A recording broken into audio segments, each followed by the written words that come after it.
Good evening, everyone. Good evening. Oh, full house. Look at that. I would like to call to order the Danby Beach City Commission regular meeting. It is Tuesday, June 12th, and it's 7 o'clock. Call the roll, please. Mayor James. Here. Vice Mayor Harris. Here. Commissioner Brandemart. Here. Commissioner Grace. Here. Commissioner Salvino. Here. Assistant City Manager Donnelly. Here. City Attorney Ansborough. Here. Thank you. Can you please bow your heads for a moment of silence?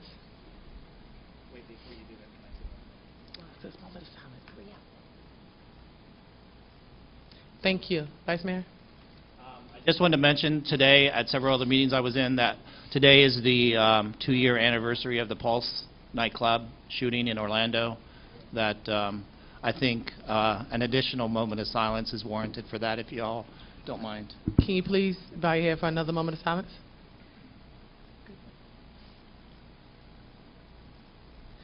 Thank you. Commissioner Grace? Afterwards. Oh, afterwards. Can you please stand for the Pledge of Allegiance?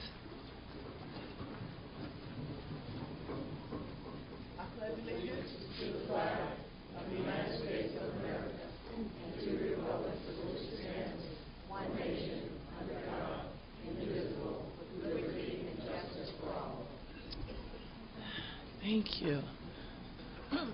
Commissioner Grace. Well, I understand through the grapevine that we have a very special day that's going to be on. Oh no, we can wait. Tomorrow. Oh. We can wait for that. No, we can't. We and wait so, till tomorrow. along with me being the youngest person on this commission, I would like to say happy birthday to the mayor. Her birthday is tomorrow. Thank you. It's Gemini season. And happy birthday to everyone else whose birthday is in late May and June. What's wrong with early May? Excuse me? What's wrong with early May? It's Too not old. Gemini. Early is Presentations and special event approvals. The state of the city. I recently shot the state of the city with Mr. Frank LaConta, and I had a great time, and we are going to show the state of the city right now. So if we could get that presentation up and rolling, you will hear from the latest and greatest from Danby Beach.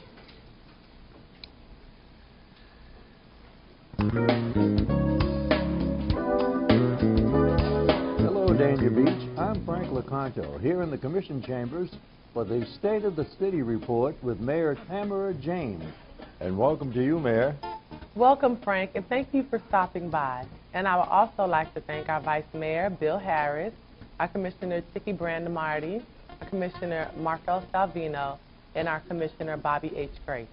Let's begin our conversation with an overview of the city's financial status. Well, last year, we reported that the city was in okay or good financial status.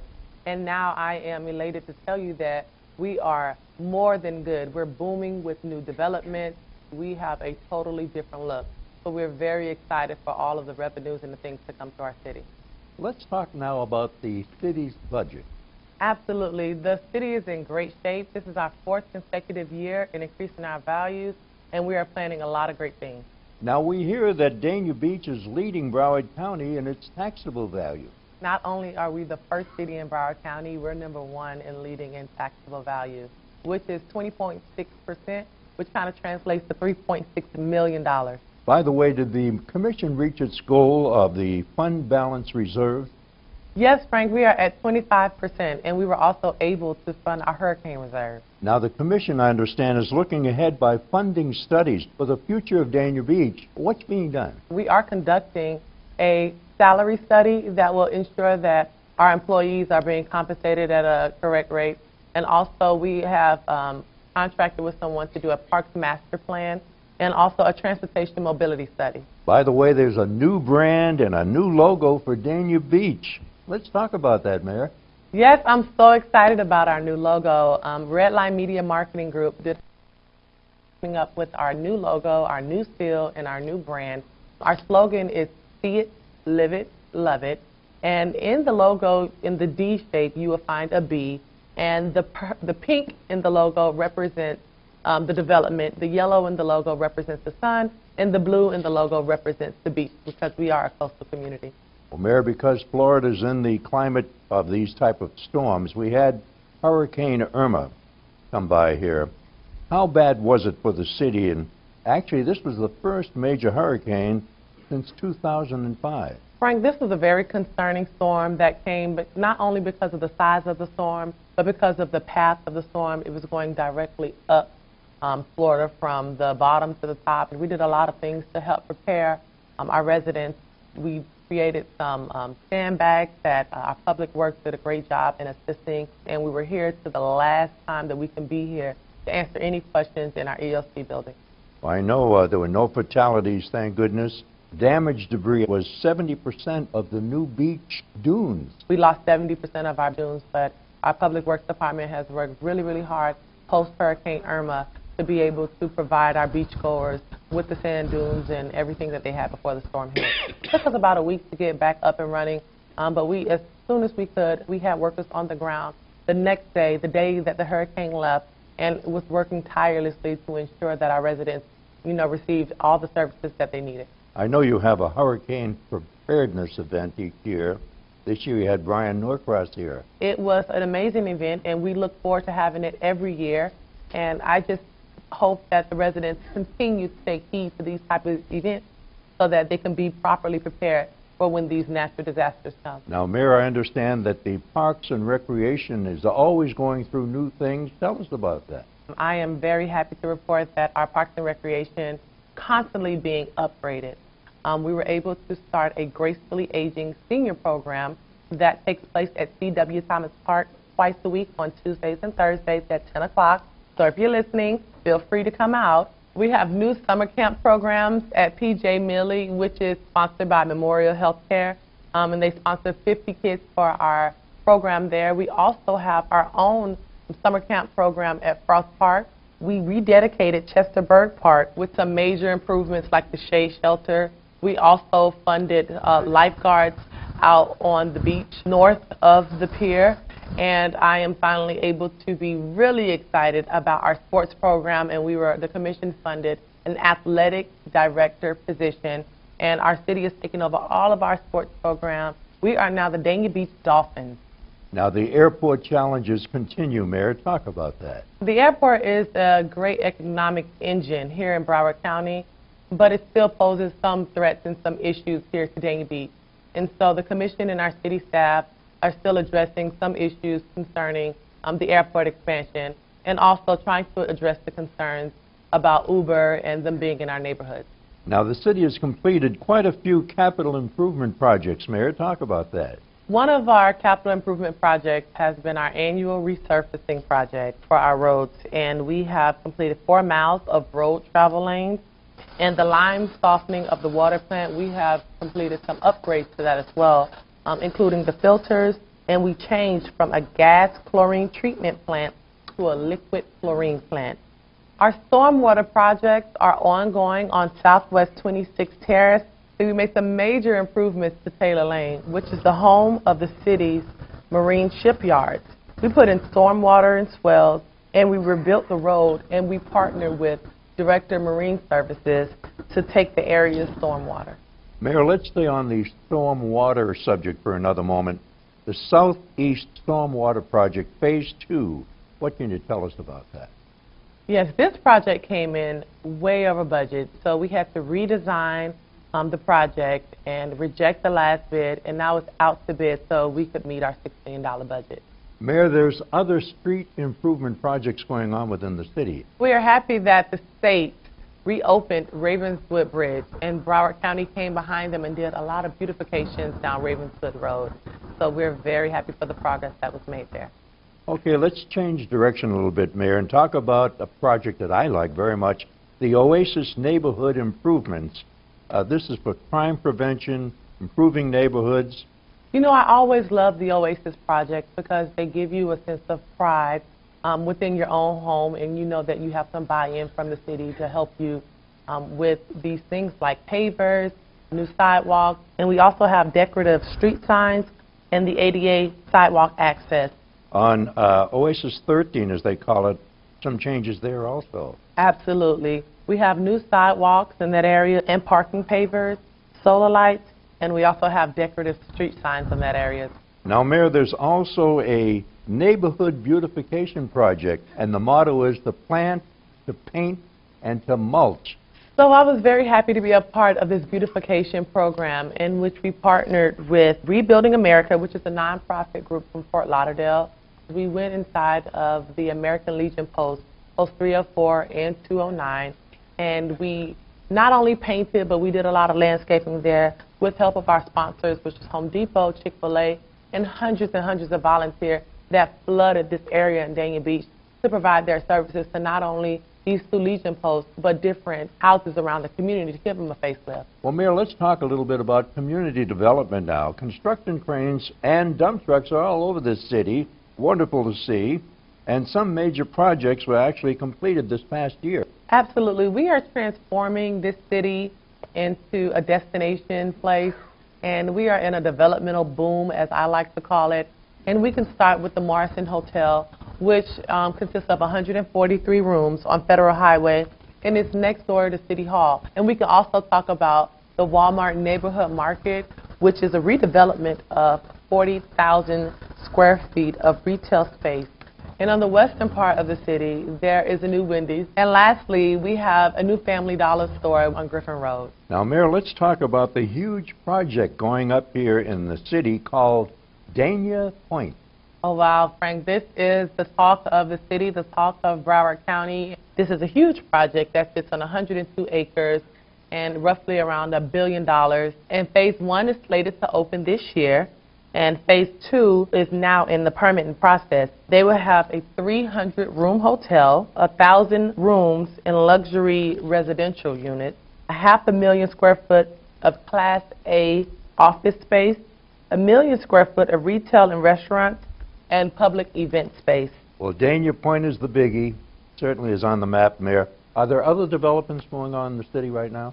Absolutely. Currently, we have about 100 residential units that are being built right now throughout the city, and we're going to have more single-family units being developed pretty soon.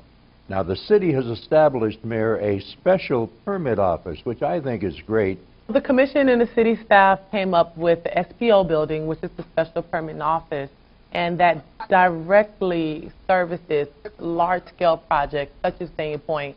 And so we have a regular permitting building, and now we have our SPO building. It's busy every single day because we have a lot of different developments coming.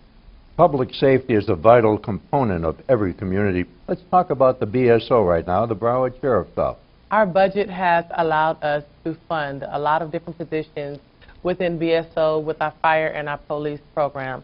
Not only have we hired 4 additional fire rescue personnel, we also took delivery of a new rescue vehicle. Mayor, Dania Beach has terrific events all through the year. Talk about a few of them. The first event that we have starting in January is our Martin Luther King celebration, and we have a parade, and we also have a day out in the park. The second event I want to talk about is the holiday tree lighting, which we turned the fountain into a ginormous Christmas tree, and it's very well attended. And annually we have our antique motorcycle show, and it draws a huge crowd of thousands of people that come from various counties and communities here to our very own park here at Dania Beach. And lastly, our Arts and Seafood celebration, which is always held here annually as well. There are huge crowds here, and we partner with the casino and other businesses that sponsor this great event. Well, thank you very much, Mayor James, for the State of the City Report, Dania Beach 2018. Thank you, Frank. It's always an honor. And that's our program. Until the next time, this is Frank LeConto. Have a great day.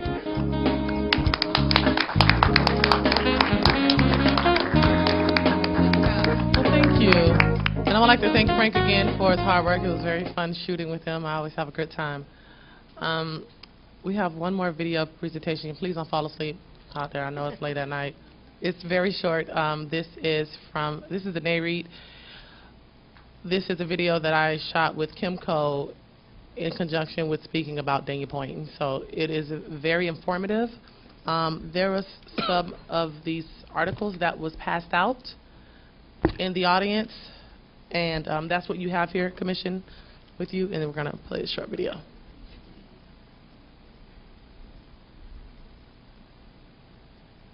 When REITs invest in projects within communities, the benefits exist and and their tenants and shareholders. All across the country, REIT development and redevelopment projects can mean new jobs, better infrastructure, and increased economic activity. In some places, they're starting from scratch. In others, they're renovating existing properties that have fallen into disrepair. Here in southern Florida, just outside of Fort Lauderdale, Dania Point is revitalizing 102 acres of neglected land. Dania Point is going to be the next destination point, not only for Dania Beach, but for the entire Fort Lauderdale market. This really will become the downtown. This will become the hub of the community. And we want that piece of the community to feel like it's their own. The partnership between the city and Chemical has been amazing.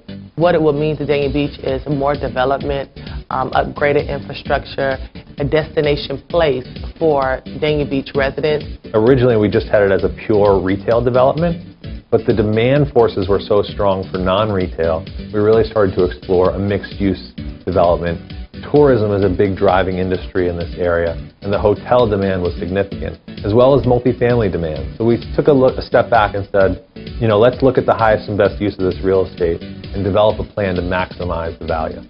We've been successful in staying on our schedule, and our plan right now is to open 300,000 square feet of retail in our Phase 1, almost 500,000 square feet of retail in Phase 2, 264 apartment units, 350 hotel rooms, at least 250,000 square feet of office building. The city of Dania Beach really went above and beyond because they saw the potential that we saw, and that really this could be something to be proud of, to be part of Dania Beach. Dania Point and us redoing our downtown area will create a sense of ownership here for our residents here in Dania Beach. And I'm really excited for our tax base expanding because there are a lot of great things that I want to do for our city. I'm really excited for the endless opportunities that are going to present itself to Dania Beach. There are 13 REITs currently headquartered in Florida. In total, REITs own nearly 44,000 properties with an estimated value of over $112 billion in Florida to date.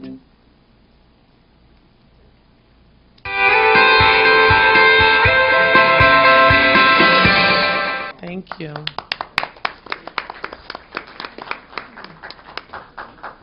Next, we will have a presentation by Ms. Tia Major. She is our liaison for Broward Reed's community. Good afternoon, and thank you for having me. We hear you. Today I'm going to give you an overview of the Broward Reads, the Campaign for Grade Level Reading, City of Dania Beach update. So, just to help you to understand what the Broward Reads Grade Level Campaign is, the goal is to initiate, the goal of this initiative is for us to unite as a city to demonstrate our commitment to achieving third grade reading proficiency. So just to give you a little bit of history, a few years ago, the third graders in Broward County were not passing the test. And so the Broward County School Board, the Children's Services Council, Early Learning Coalition, and many other nonprofit organizations and banks and businesses got together and decided to come up with a plan to address this problem. And so from that plan, they decided to infiltrate the cities with the plan in terms of the 4 pillars you see. And they include school readiness, which identifies programs provided so that children enter kindergarten ready for success. Chronic absenteeism was one of the problems. They want to see if we have programs that provide or promote school attendance. Family engagement. What kind of programs do we offer the City of Dania to get families involved?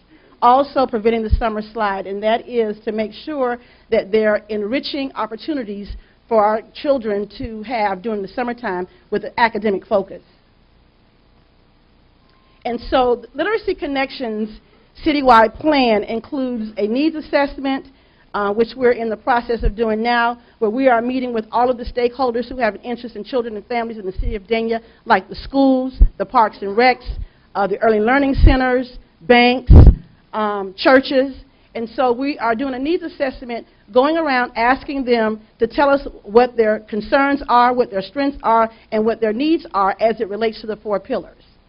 After that needs assessment is done, and we anticipate that we'll be done with that by midsummer, we will then collaborate to develop an action plan, we'll implement the action plan, and then we'll evaluate its effectiveness.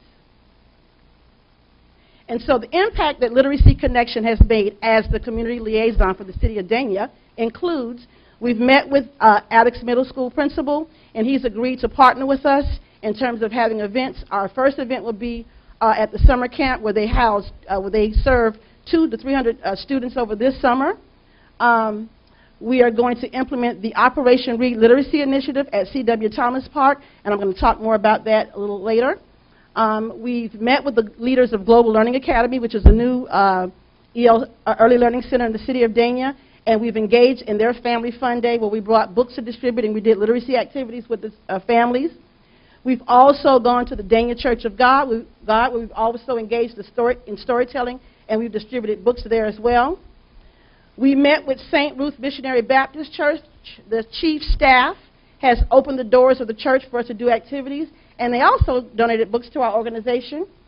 On Saturday, we supported the summer reading kickoff at the library where we brought our literacy bus, and children and families were able to get on. We did storytelling, and we also distributed books again because the research says that if a child has 40 books in their home by the time they're in second grade, they read better and test better. So our organization is on a mission to make sure every child in the city of Dania has at least 40 books. We met with the City of Dania Education Committee to see how we can collaborate with them and align some of what we're doing with what they're doing. We're also being very innovative in planning a sister city event with the City of Hollywood. At the meetings, I was able to meet with the young lady, Donna Green, who is on the Education Committee for the City of Hollywood, and we kind of bonded, and so now we are meeting surrounding creating an activity or an event where the cities come together and we do something surrounding literacy. And we've also been invited to the Dania Patch to bring the literacy bus and distribute books. The Black Child Development Institute has donated 500 books for that initiative for us to bring to the patch. And the books are specifically about health, vegetables, healthy eating, and they're really, really interesting books. So just to give you an update on our meetings, the Broward Reads Coalition meets every other month. So we were appointed in February, so the first meeting we were able to attend was the March 22nd meeting. And on the highlights of that meeting were the cities had to report on any literacy initiatives. So since I was new, I let them know that we're in the process of doing our needs assessment. We're moving about the city to create the relationships that we're going to need to really move this movement forward. They also wanted us to identify the early learning centers in the city of Dania and to see if they are accredited. And that the House Bill 1091 establishes a statewide program accountability system for school readiness providers in the state of Florida. So what's happening is the state of Florida is up in the ante. They're raising the bar for the early learning centers. July 2019, anyone who wants to open up an early learning center will have to be nationally accredited. Why? Because our babies are coming to elementary schools not prepared. And so this is a good thing. What I did was we talked to the early learning centers in the community, and they're all on board with trying to be grandfathered in. They will have to go on a success plan in July of 2018 to be grandfathered in by 2019. So we also talked about countywide summer initiatives. The Libraries Walk Summer Reading Program is one of them. At summer break spots across the county, every Monday, they'll have volunteers coming in to read while the kids are eating. And I believe Dania has 3 spots. I'm sorry, I only have 2 up there. College Garden, C.W. Thomas, and Mealy Park. Now, this is the really good part. So, our organization has been able to obtain $10,000 from the BSO Law Enforcement grant to implement program services at C.W. Thomas Park. Our target audience is the elementary and middle school age children. The goal is to provide extended learning opportunities for the children in the city of Dania Beach that strengthens their vocabulary and comprehension skills, because if you don't know, that's one of the main problems with the testing piece with our children is that their vocabulary is not there and the comprehension is not there. So we have some really fun activities that we're going to be doing once a month at C.W. Thomas Park, along with bringing the literacy bus, which everyone loves. We're going to distribute 2,500 books over 10 months.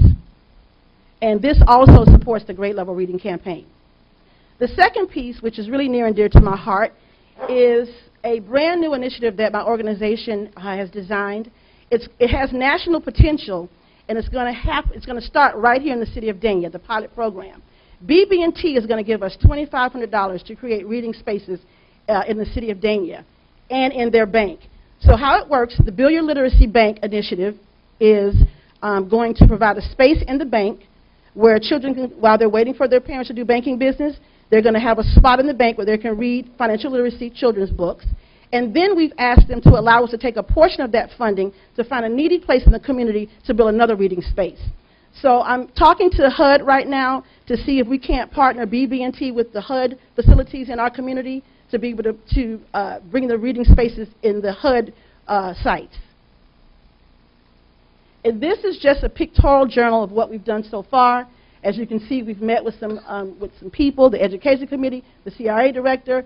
You have pictures of the books we've distributed, the literacy buses on the end. And the main thing I want you to see in these pictures is the level of engagement from the children.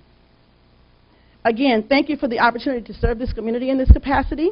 And the one thing that we really need help with as an organization, we are in the process of trying to locate a building. We have to do this anyway because we are bulging out at the seams with resources. We have 25 desktops. We have instruments for music lessons. And now that we're getting grant funding, we're going to need to house 2,500 books to distribute to the students here. And we are in need of a donated space to be able to do that. I've spoken with many people within the city who have been trying to help me locate a space. But any space available where we could have complete autonomy, the key to the space, because our sponsors entrusting us with resources and to distribute according to the grants or the proposal that we've written. So we know that we have access to city places or city buildings to implement program services, but we are definitely in need of a space to house all of these resources that we are bringing to the city at this time. Thank you. Thank you. Commissioner Grace?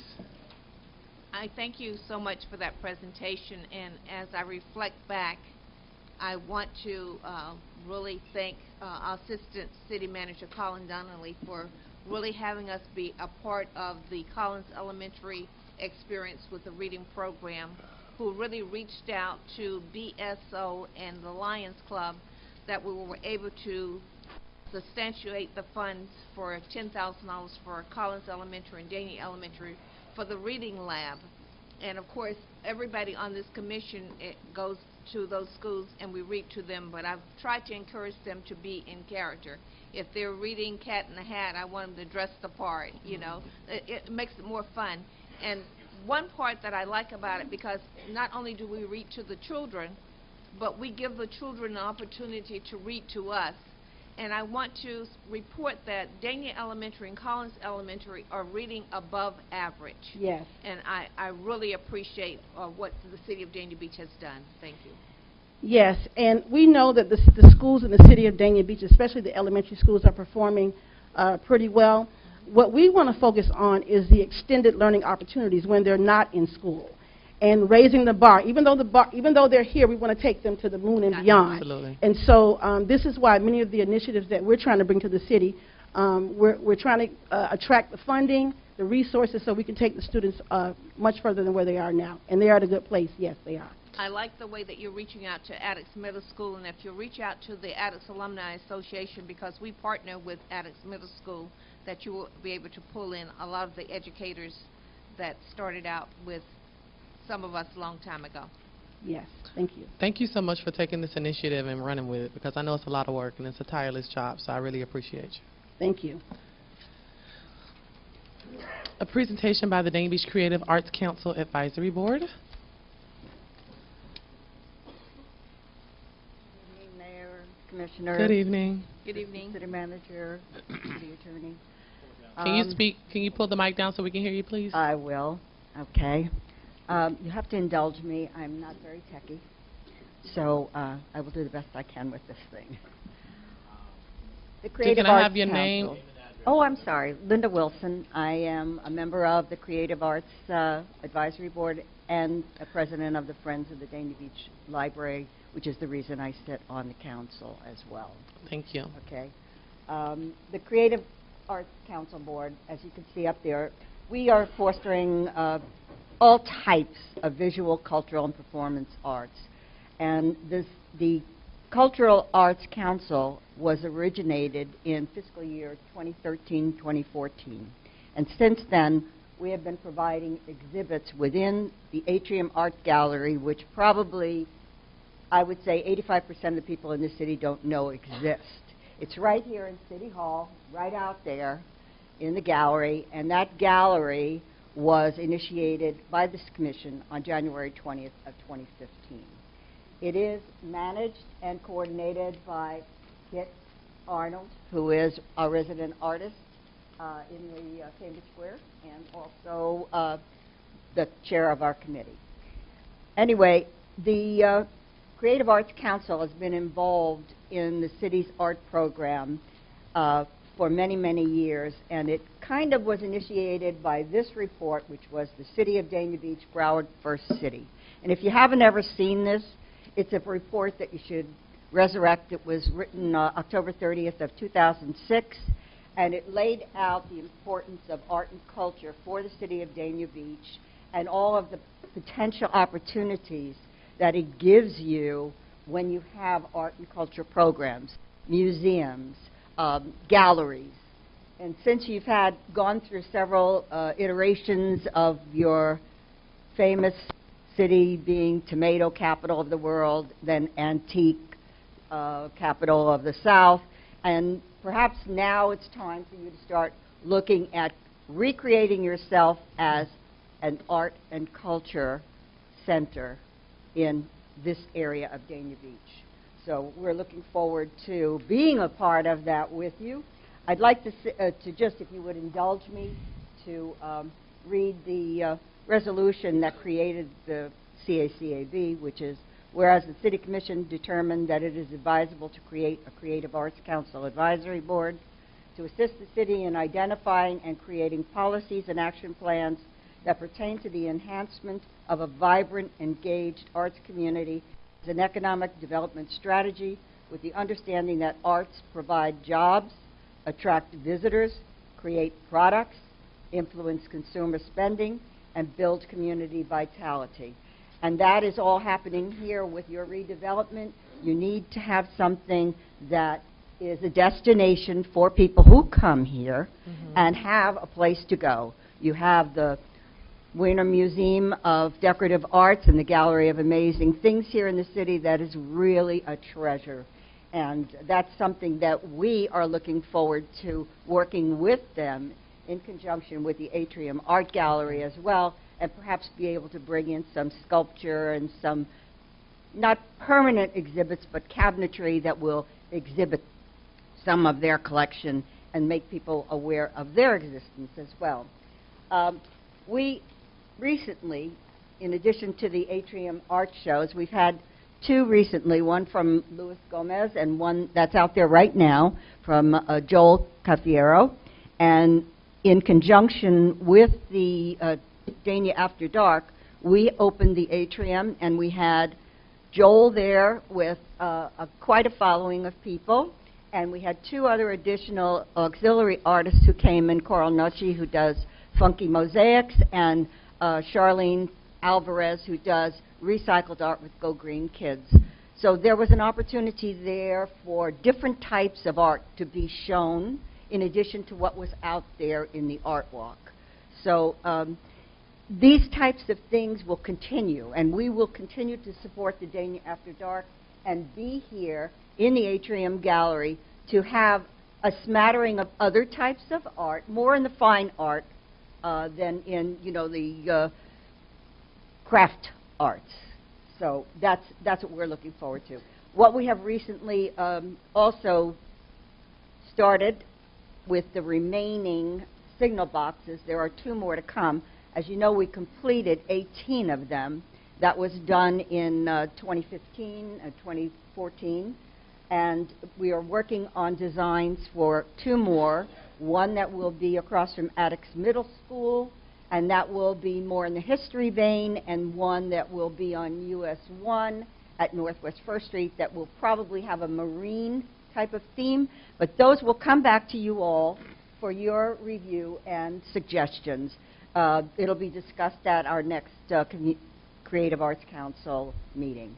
So again, in your rebranding effort, we're very excited and hope to be able to I did something. I told you I was not to be trusted with this thing. Can you fix it? Okay. This is what happened in the video in our last Saturday's event inside the atrium. And I know many people didn't know we had it. So we had these two students who came from Broward College who are in this program. We had a pianist and a saxophonist. And then we had the three artists. We had over 80 people, and most of them didn't even know that we were in there. Found out by accident. There were even some people who asked, is there anything going on in there? And they were told no. So this time, next month, we will have signage. And it will help bring people in there, and you will see a different variety of people. We'll be out in the street, and it will be complimented. You will see what we have done and what we can continue to do. I can't hear you. Excuse me, not hearing me, right? Yeah. Okay. Anyway, this is what happened, and this is an example of what's out there now. That was the first exhibit that we did, which was the 18 boxes that we wrapped, and that was in June 11th of 2014. And then you see the Dania After Dark, which we just did this past Saturday. So we will continue to invite you, and we hope that you will come to that. Thank you. And then here comes the last part. We, with a rebranding, we would love to be involved in it, and we would like to be able, I hate this. We would like to be able to offer our services in the types of mural programs that we are looking for. We're still looking for community walls. Since the government doesn't really have, Dania does not have many public walls, so we have suggested possibly of doing the community centers, maybe C.W. Thomas and Frost Park, interior or exterior. Those are some of the things we're considering. And also the bridge on US 1 right at Old Griffin Road. We've been working with that project with FDOT and others, but that will be about an 18-month process to get all the approvals and permits.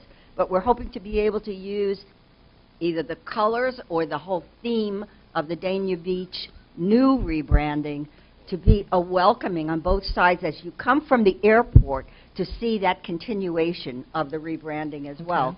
And any other way that we can get involved with you with banners or more paintings, even the utility poles. Let's do something with the coloring perhaps on the utility poles that are just these big concrete masses out there. And our last is we need to still finish the gallery. We need additional hanging hardware. If you go out there now, you'll see we only have 2 levels, and it's not complete all around. So it limits us to the amount of artwork that we can display. So we usually have only one artist. Right now we have the one artist who has 33 pieces hanging out there. And when he came last Saturday, he brought with him an additional 15 pieces. And we did have a really good response to this. We usually do a formal reception for the artist, and we do this every other month. So we have him, Joel will be here June and July, but next month we will also have some additional artists, and we hope to be able to have the music program back there again. And we need to continue that gallery hardware so that we can continue to expand our exhibitions. And we also, there's nothing to identify the Dania Beach Atrium Art Gallery. We would love to have a sign. And so we have asked for both the hardware and the signage so that we can really begin to expand the impact of art in the city of Dania Beach right here in City Hall. And I thank you for indulging me with this. And I hope that you will consider our request. And we'd like to do it in this fiscal year. So if you would please think about doing that for us. Thank you. Commissioner Grace? Linda, I was very impressed with what was going on inside City Hall, and especially the young people from Broward Community College. I understand that actually we had 2 sales of a couple of the pictures that were hanging up there, so which was really good. So I'm in agreement with you that we need some signage so that they'll know that we're having some activities on the inside. Is your mic on, Commissioner Grace? Yes, it is. The light says green. Okay. Okay. One of the things I thought about is that when you talked about the murals and so forth, the garage, you know, it would be That's a really big nice garage. if we had We've something talked very about nice that there. before, And yeah. that was one of the things that I thought We'd about. love to do that. Would be consideration. Thank you. Thank you. I would like to acknowledge the members of the CACAB who are in here. Kind of just stand up. Those are all of you that are affiliated with us, have been affiliated with us, and support us. We're very much in support of any type of art and cultural activity. I'm going to, oh, sorry, Commissioner Salvino. Thank you, Mayor. Let's see. Seeing that we've had so much arts and seafood, and we've had it after dark, I'd like to give them the $2,000 tonight. Yeah, that's what I was going to, stole my thunder, but I'm going to let Sorry, you be buddy. great. I'm going to let you be great. We're Well, going to be great we together. work as a TEA. That's right. Those are my How? Can I second that? Oh, yeah, seconded. Well, where's finance? Can we start requesting that finance come to these meetings? Because we always have questions and she's never here. The finance officer had a personal issue tonight. Regarding the, if you want to make appropriation to the CAC, you have approximately $53,000 in your commission contingency reserve, so there's plenty of funds. Commissioner Grace, hold on. If the finance director is not going to be here, then whoever is assisting, he or she should be here, because there are finances that we have to talk about occasionally, and we need someone to let us know exactly what we have and what we don't have. One question I have to ask is, do we give money to the Creative Arts Council already? Yes, we do. And Sorry, my bad. hold your hand out. Okay. And how much do we give in? Through the mayor, Commissioner, we don't regularly appropriate money to our advisory boards. The way the commission's been acting is that they will appropriate upon a request and take it out of contingency, just as you've seen here tonight. So we have a motion and a second. All in favor? Aye. Anyone opposed? No. So can we- Everybody's yes. Can we encumber wait. that money so that Yes it will and no? be there? No, I said nobody opposed. So I'll- Everybody is yes. Okay. Did I do that wrong? You have discussion? Yeah. Commissioner Brandon Marty? Yeah. Look, I'm all in favor of everything that you spoke about, and I'm very proud of you. However, do not paint a building that we think, or we're pretty close to, it's going to be torn down. Oh, no, we're not. Not the garage. You know what I ain't mean? going I'm not talking about the garage. We're thinking about building up on that, No, not down on that. I understand that. But do not put any murals on a building that you know is for sale and it's going to be sold and ripped out and taken down. Just want to advise you it won't on happen. that. I hope you're not going to be tearing down the community centers, because that's what Well, we really no, but we will probably be fixing them. Well, we can do interior or exterior. Well, listen, let's just Okay. start with your request. Yeah. We're gonna have. So we will encumber that Give money the so money. that we Yep. have it. Speak on over. Fine finance. Okay, okay. No. Thank you so very much. I appreciate Okay. it. Thanks, Linda. Yes. One last thing that is going to fall quickly under special event approvals. I got an email from the management over at TNT Fireworks, the person who is usually overdoing the permitting in issues had a death in their family, so they already have their permit approved, but they weren't able to submit it in time to get on the agenda, and they're just asking if we have any issues or can we approve their permit so they can start selling fireworks. Yes. So is that Motion to approve. motion approved? Second. All in favor? Second. Aye. Anyone opposed? Don't you say no. Okay. Citizens' comments. You have, Linda, you coming back? I'm gonna put you last. You have 3 minutes. Please state your name and address for the record, and you have 3 minutes. Herbert Goldwire. Oh, no. Really?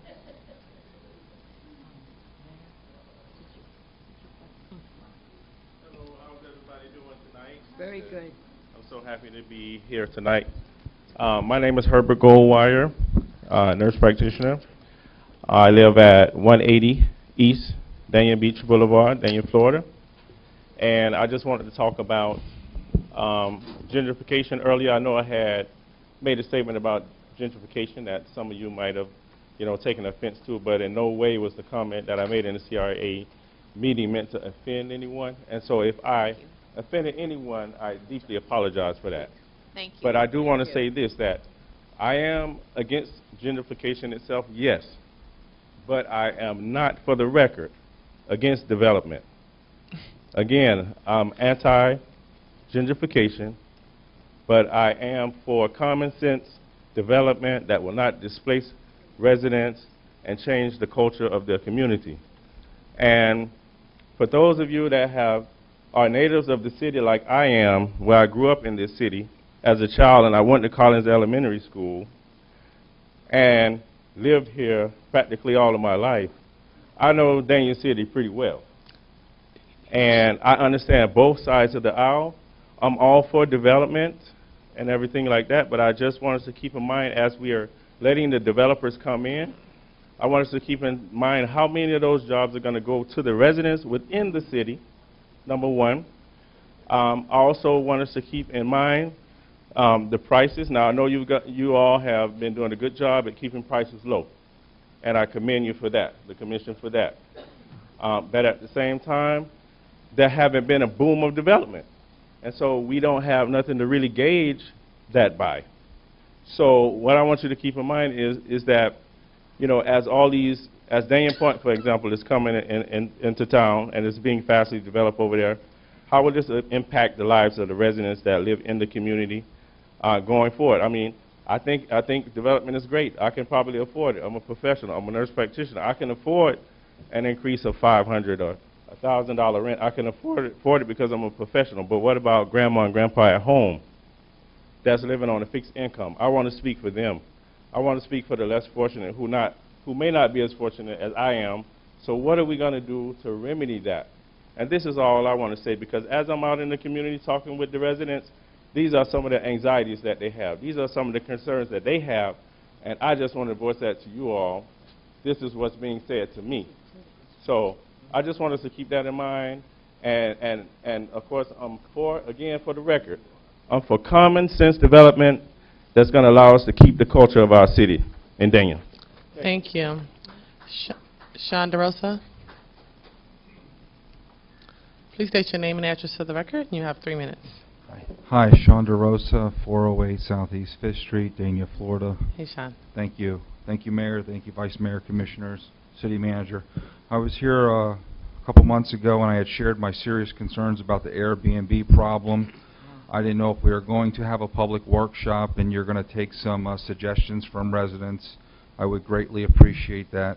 Some areas that I'd like to see in the ordinance is extra garbage pickup that's required for Airbnbs, a hard curfew that's set for them, a maximum number of occupants, and disclosure on the home with a photo of the property manager with their phone number posted and a secondary phone number posted for an emergency contact. And since they're running them like a hotel, I think they should also, the property manager should have to complete a background check for the city.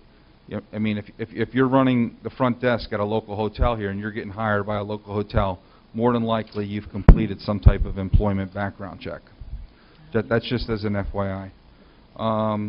Number two, I know you had gotten an email from me this week about my concern about the mosquito spraying in the southeast section. I thought east of Federal wasn't being covered along with Southeast 5th Avenue and the mangroves, and I even called Broward County mosquito spraying today. And I don't know if I got a hard, verifiable answer from them, but they said they were going to be taking care of the east side, east of Federal, but I would greatly appreciate if someone with the commission or city management can verify that. Assistant City Manager. And they shared with me at the Broward Mosquito Spraying Department that they do 2 sprayings. One's for larvae and one's to kill the adult mosquitoes. So I would greatly, greatly appreciate it. I know when they do a spraying, if it's effective, it really does a good job killing the mosquitoes. About a year and a half ago, I had 2 code enforcement officers come to my home, and they asked me, they cited me with a violation, and they asked me to get compliant with a canopy awning that I had placed at the front door. And I promptly did it. I went and submitted a drawing that was denied, and I had to go get a structural engineer drawing, which I went and got a stamped structural engineer drawing, had to get a brand new survey. It cost me about $1,500, but I promptly complied with our code enforcement department. And the reason I share that is because I shared with the code enforcement officers at the time. I said, listen, I have no problem complying, but are you going to hold the same folks accountable throughout the city? There's a lot of awnings in disrepair along Federal Highway. There's a lot of awnings within the cities that have nothing. You just see the metal frames. So I wanted to see if that's going to be addressed. But more importantly, the A-frame signs, the illegal sandwich signs, the illegal fluttering flags, yard signs is getting out of control again on Federal Highway.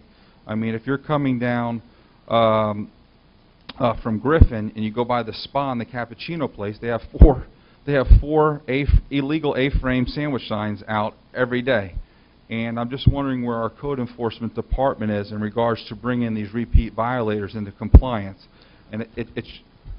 That's 3 minutes. That's 3 minutes. I mean, you want to wrap it up, or, you know? Yeah, sure. I mean, last but not least, I asked if Mr. Ansbro and the Commission could please look at finding some way to provide access to the express highway for the city residents, so we're not 100% segregated now. And this past weekend, when I was coming home on Dania Beach Boulevard, I saw some vendors selling fish and crab out of the back of their van and selling hot dogs. I don't know if that's permitted in the city of Dania. I think of our local restaurants being impacted, and also I think of is the food being maintained properly that they're selling to the public. Thank you. Do we have an answer for him with the mosquitoes east of Dania Beach Boulevard, Assistant City Manager? We can check tomorrow. I know that Katya said she's in contact with them, so she can do a public announcement. So we'll have an answer tomorrow. She'll be speaking with them. Okay, thank you. Catherine Uden. Please state your name and address for the record. You have 3 minutes. Good evening. My name's Cat Uden. I'm volunteer Surfrider Broward Chapter Chair. We want to thank you for your resolution of support for home rule on plastic bag legislation not long ago, and for the resolution of support opposing seismic testing and offshore drilling. Thank you so much, and thank you to the Green Advisory Board for their green efforts. The United Nations declared plastic pollution in our oceans a global crisis. Plastic photodegrades into tiny pieces, and it enters our food chain. One really simple way we can reduce plastic is through straws. So straws, like all plastic, is made from fossil fuels. We drill oil out of the ground to make them. We have a problem with straws because there's a lot of auto-strawing happening. Even when you don't want a straw, you get a straw in every single drink. So it's a huge waste of plastic. I was speaking with Mayor Beam Fur about the problem with recycling in our county. There's a lot of plastic that isn't being recycled. Even when you think it's going to be recycled, it gets mixed in with contaminants, and everything gets buried in the landfill. There's no glass recycling. The incinerators are at capacity. So we really want to reduce the straws. So in Hollywood, we're going to be working to enforce their ordinance of no plastic east of the Intercoastal.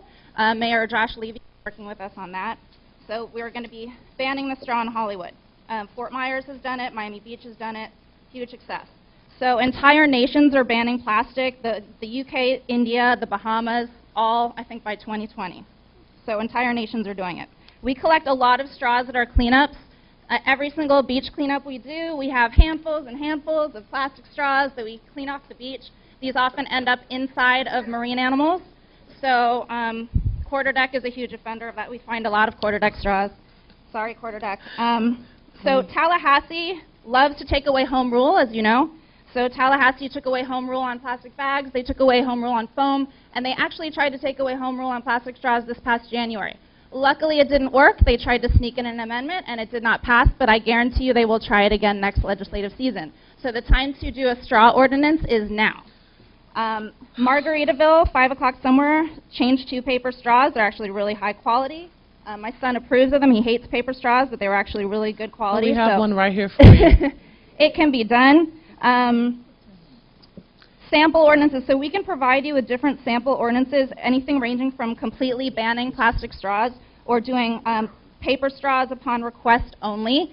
Even just doing an ordinance saying, please just do it on request only, don't auto straw every drink, makes a huge reduction in plastic. You could do something either in the entire city or east of the Intercoastal, like Hollywood is doing. Hollywood is banning all plastics and styrofoam east of the Intercoastal. Mayor Levy has given the restaurants about 6 months to phase out their old stock and figure out what they want to order, and he's going to be enforcing it this year. So we are really excited about that. That's nice.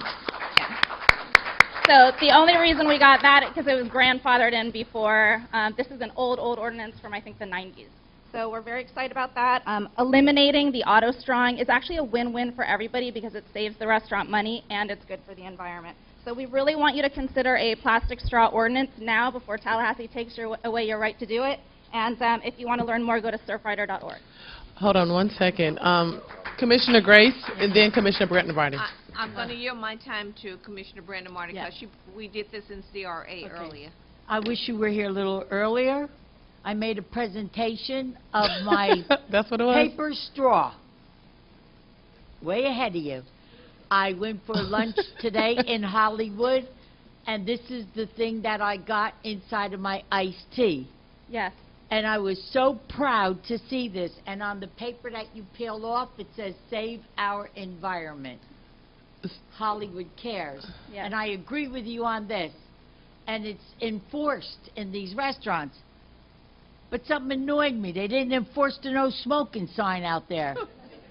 So you don't want me to choke to death this way, but you want me to choke to death that way. Yeah. So on the way out, I stopped at the bar because at this hotel you got to go through there.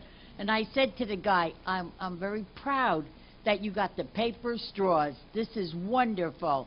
Now you should work on banning the cigarette smoking next to me.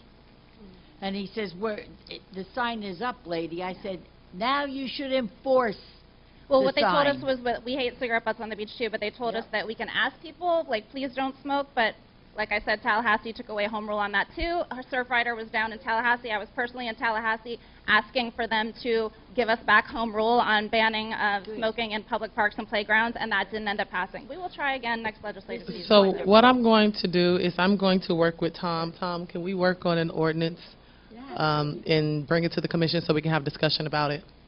Thank you so much, Catherine. Thank you so much. Thank you.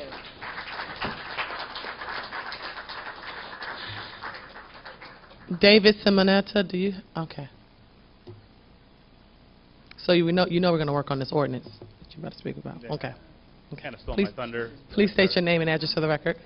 David Simonetta, 4641 Southwest 42nd Avenue. Part of the Green Advisory Board and part of the... Can everybody hear me now? Mm-hmm. Okay. The Green Advisory Board has been around for quite some time, and this past year we received some money from FP&L. We got these bags. Okay? Mm-hmm. Everybody in here is going to get one. Can I have 5? I go grocery shopping all the time and Sure. I use them. And Thank you. I want you guys to, everybody in this room, to use these when you go to the grocery store. See what I'm saying? If we have enough, give 2 to everyone, and then give 1 to the person behind you in line. What? That's what I've been doing. When I go to the grocery store, I bring 2 with me. 1 to the person behind, and 1 for myself. All right. Thank you. Mm-hmm. I'm going to need some more. I'll take the extra. All right, so I'll talk about the plastic straws for just a second, but that would be something that I was going to talk about.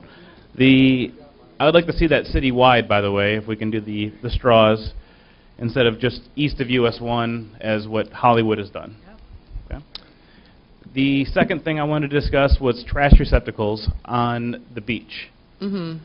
There are so many cigarette butts right around the Dania Beach Grill and the quarter deck. It's disgusting. Correct. My wife and I, we go to the beach every Saturday morning, and anybody here is welcome to join us. From 7:30 in the morning to 8:30 in the morning, we clean up the beach with our little 19-month-old son.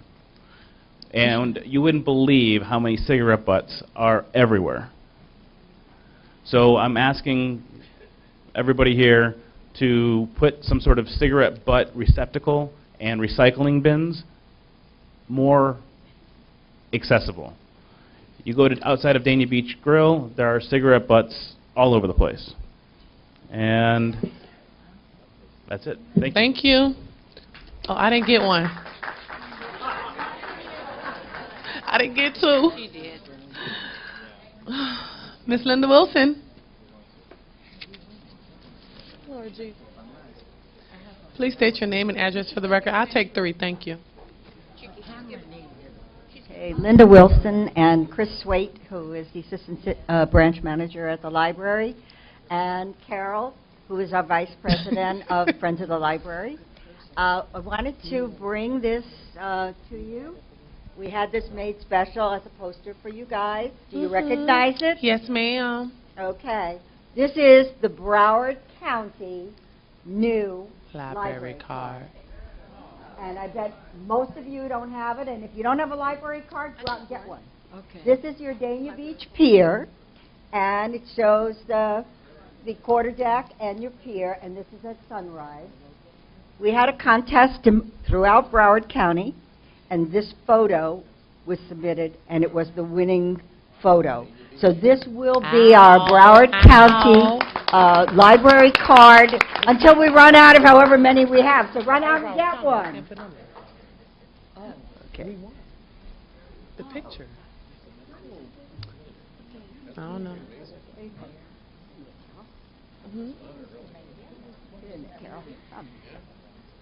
They submitted it. Linda, who submitted the photo? I don't know. They didn't ever tell us who the Oh, winner okay. was. But anyway, we're presenting it to you, and I hope you find some place visible. Can I take it? Oh, okay. Pat, I want to You don't get it, do you? Oh, thank you. Happy birthday to me. That is it for the commission comments. Public safety reports, Chief.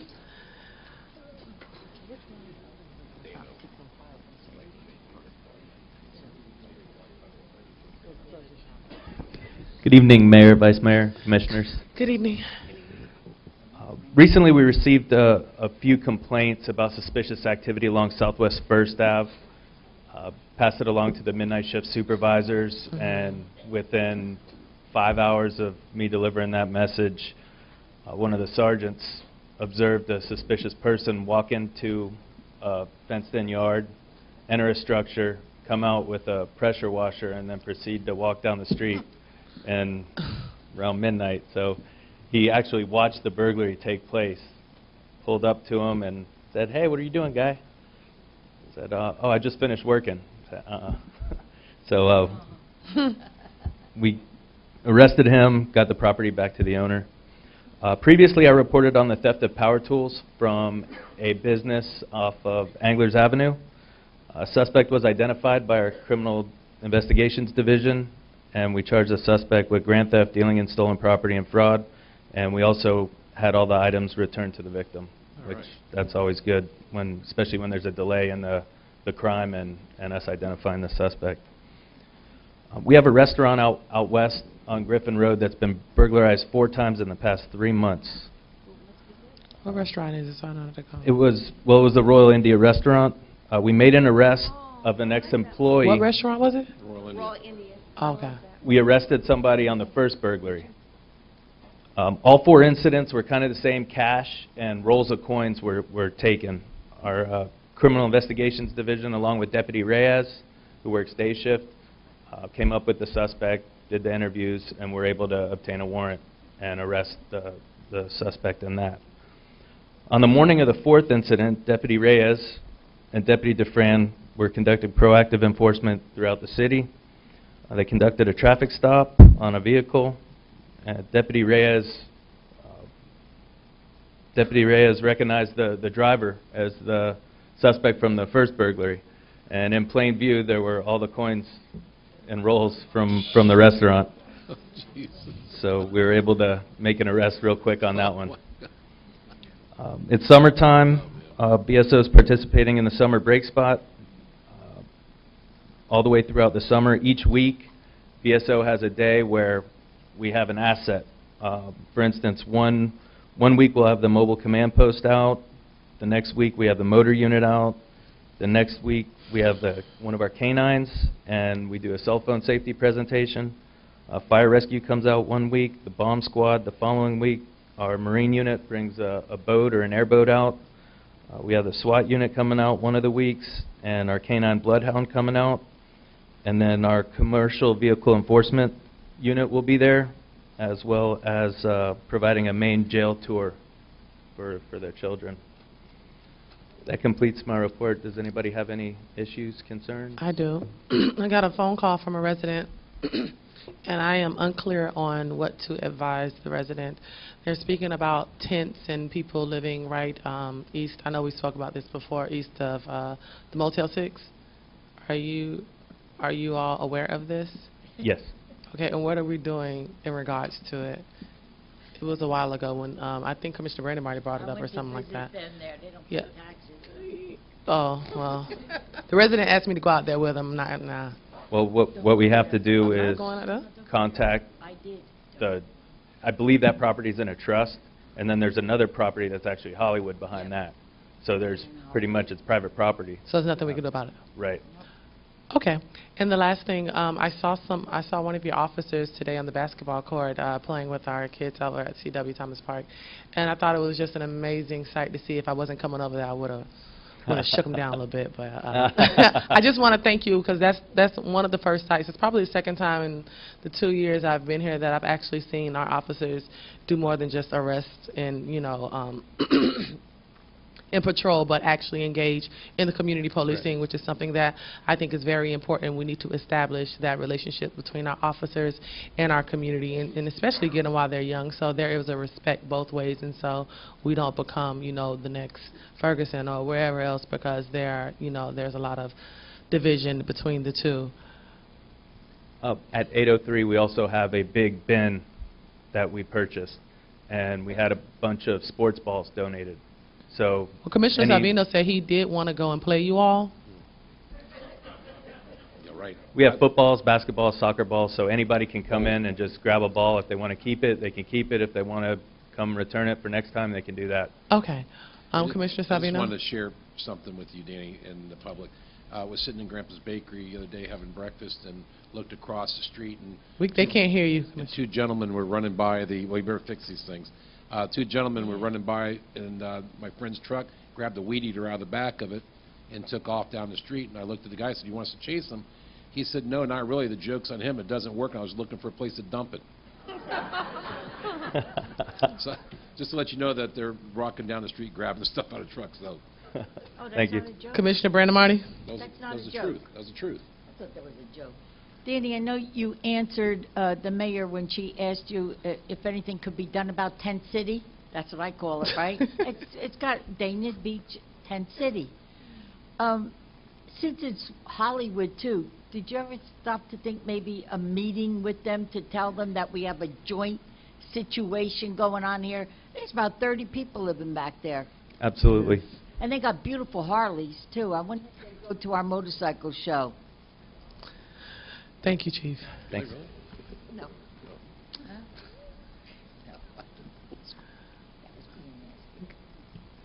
Good evening Good to all members of the evening. dais. Sean Brown with Broward Sheriff's Fire Rescue. I don't have anything to report this evening. We'll probably be back up a little bit later for comments under later comments.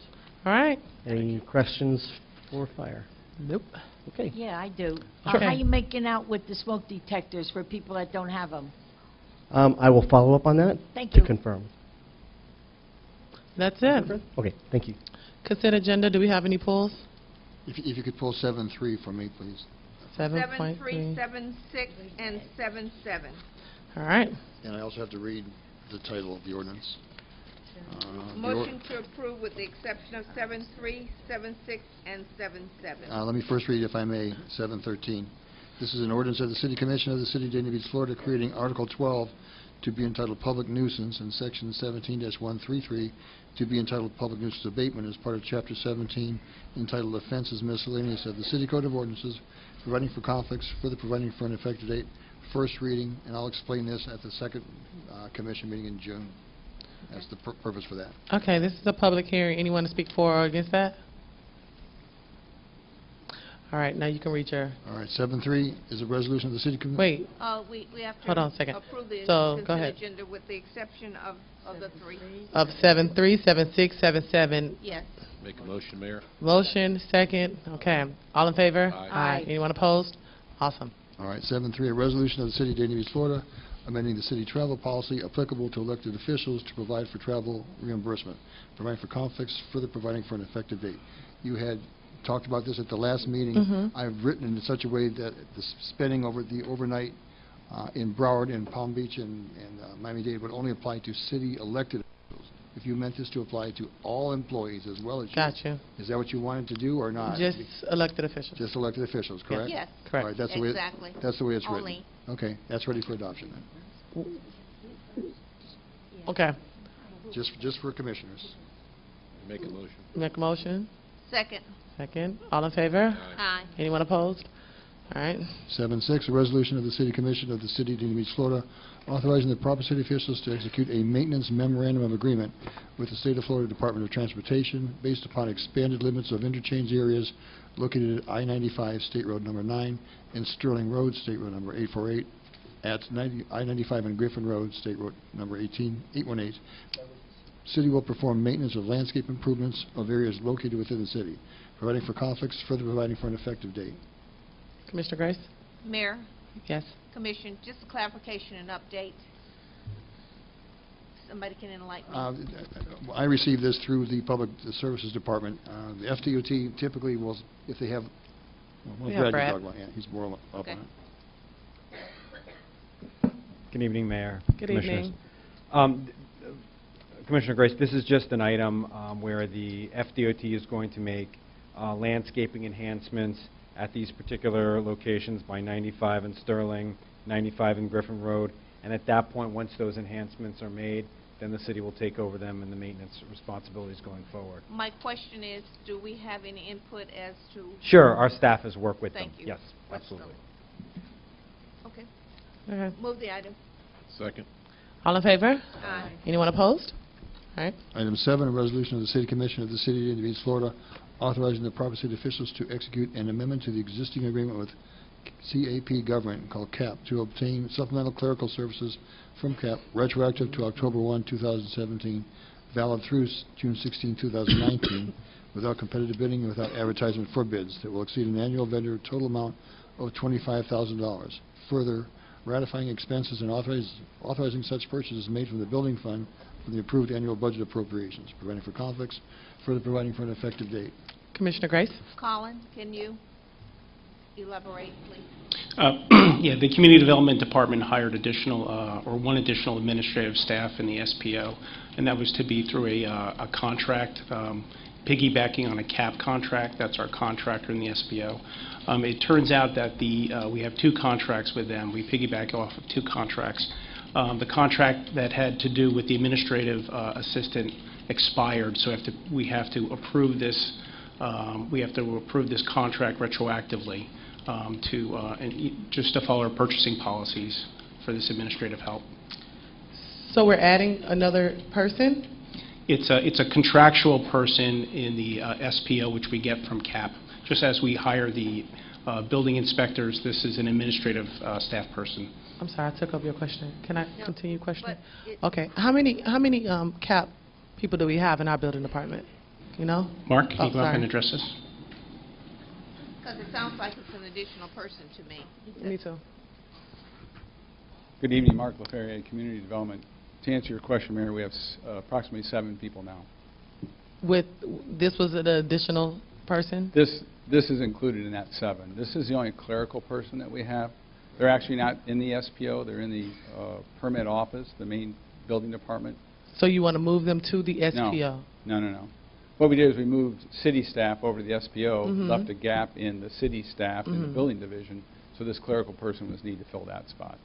So my And then- question and then- is, why are we doing it before we go to the fiscal budget? The mid-year budget? Well, as the Assistant City Manager explained, we had a contract that's been with Capt that we piggybacked from Oakland Park. It included clerical staff.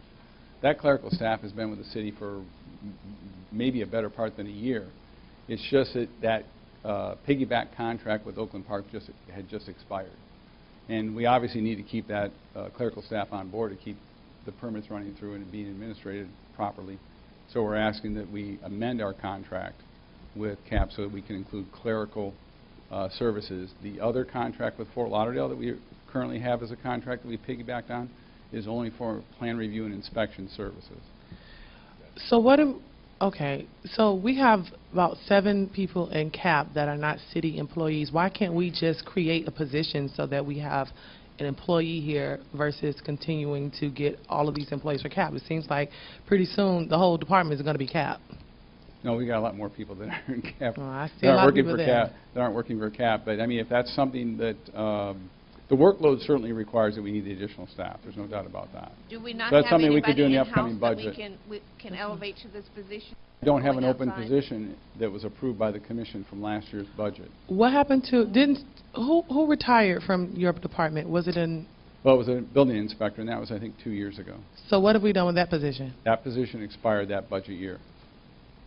So who do we have to do those inspections now? That's county staff.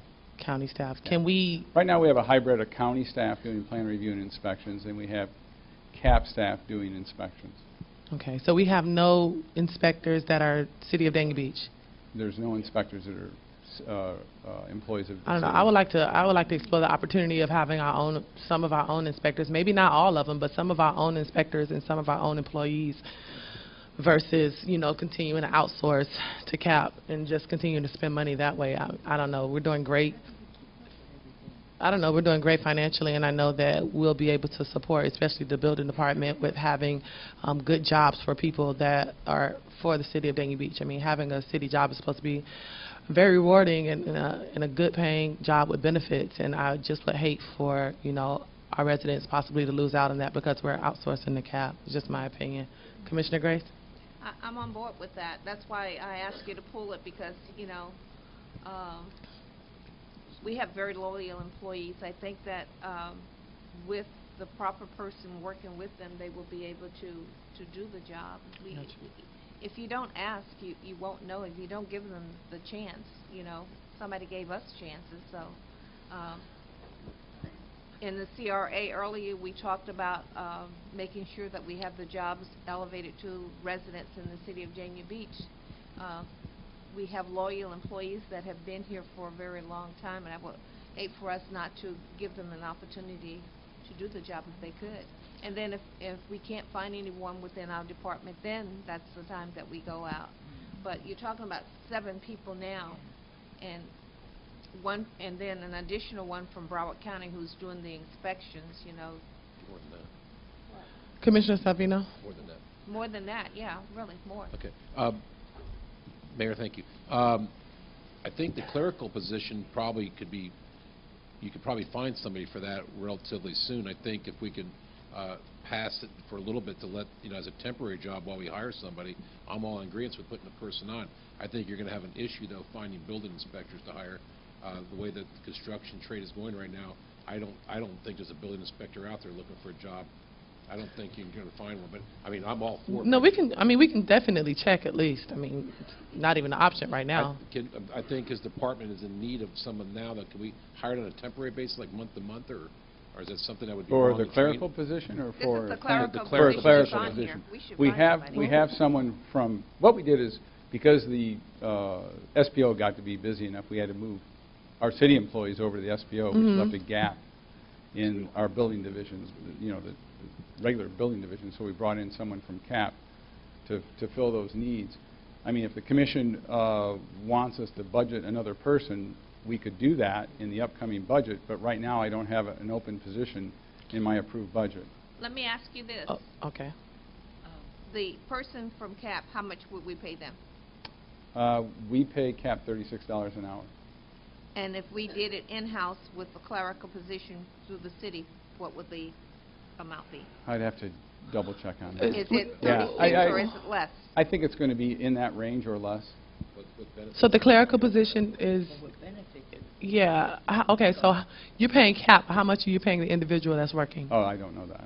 I get Because it can't, a clerical position, $36 an hour, I need to quit being the mayor and go do that. No, I understand that. There you go. We get an invoice from CAP, we pay CAP, that's their billing rate for that position. I don't know what they pay their employees. But yeah, we definitely need to look at other opportunities. I know a position just opened up. I think it's in your department, administrative position there, Yeah. that just opened up a day ago, and so I'm sure if you can open up that position, we can open up the other position. We can keep it open for a week. I'm sure it'll be a lot of people that apply. I mean, you just have to, $36 an hour? No, I'm not in favor of this. I'm sorry. Assistant City Manager? Yeah, Colin Donnelly, Assistant City Manager. The resolution on tonight is to look back and pay, just authorize the payment in the past. The reason why the Community Development Department expanded the SPO under contract services in his original recommendation to the City Commission, part of that was hiring inspectors and administrative staff to get up and running. Mark has been doing a great job with making sure that department runs, and so this is just one of those decisions where, you know, he needed clerical staff, he put them in. What we can do when we look at the mid-year budget review at the next meeting, we can look to add that position and then advertise and do it in-house if that's what you'd like. That was my Well, sentiment. yeah, because we haven't even dealt with the other issues that's in the SPO building or whatever, so I don't know why we have one and not the other on our agenda tonight. Because I've asked for the other ones to be on the agenda, and y'all told me next meeting, but we have this on the consent agenda for Capt. I'm confused. This is a procurement housekeeping What is item, wrong with that thing? so that's why we're addressing it this way. Okay, well, I would like to make a motion. wait, hold on, I'm sorry, Vice Mayor? Okay.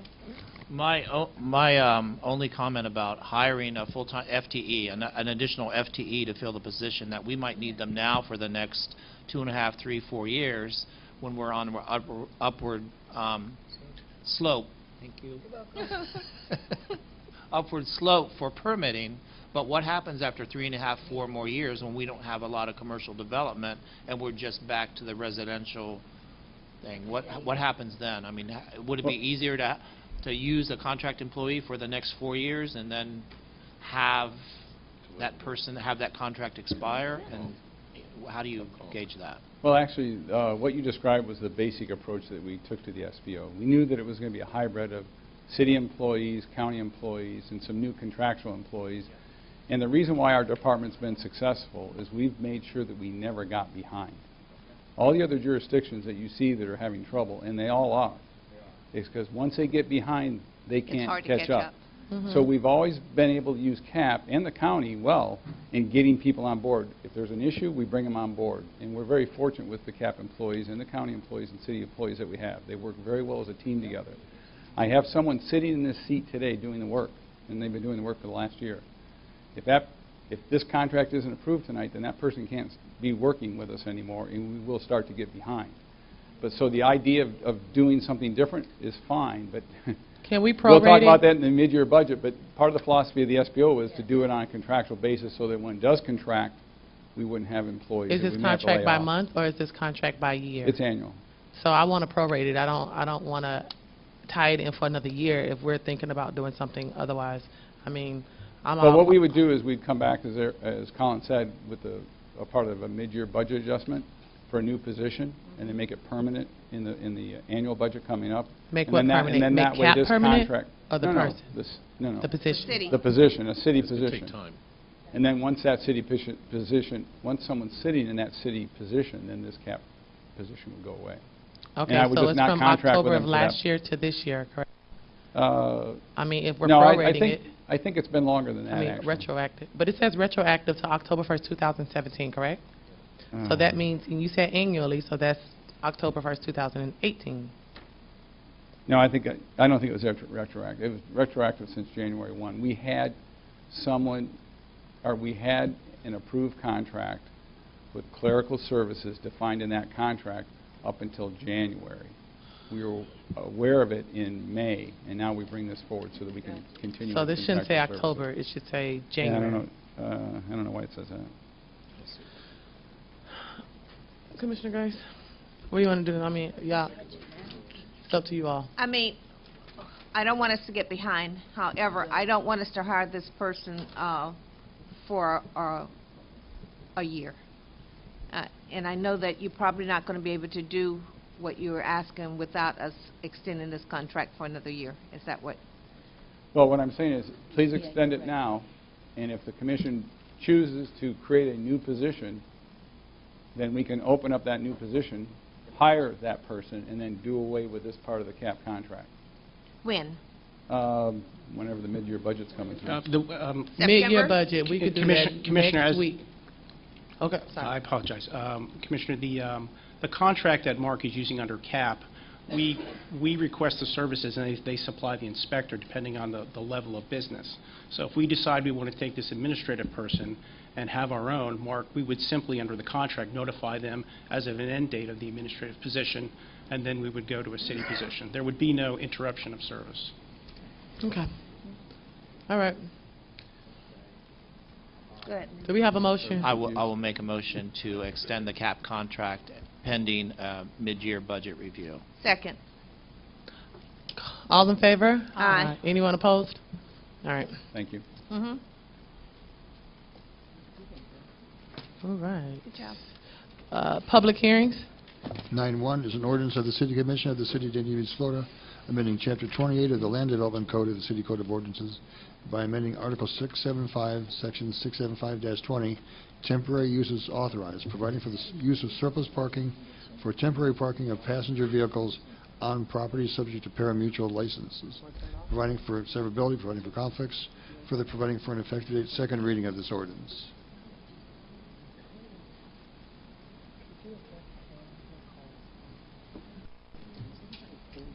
Good evening, Corinne LaJoy, Planning and Zoning Manager. This is a text amendment for the temporary use for the parking at the High Line. This is second reading, so you heard this at first reading, but I do want to identify that there were some changes made between first and second reading, and this is at the request of the Commission as a result of the discussion at the last meeting.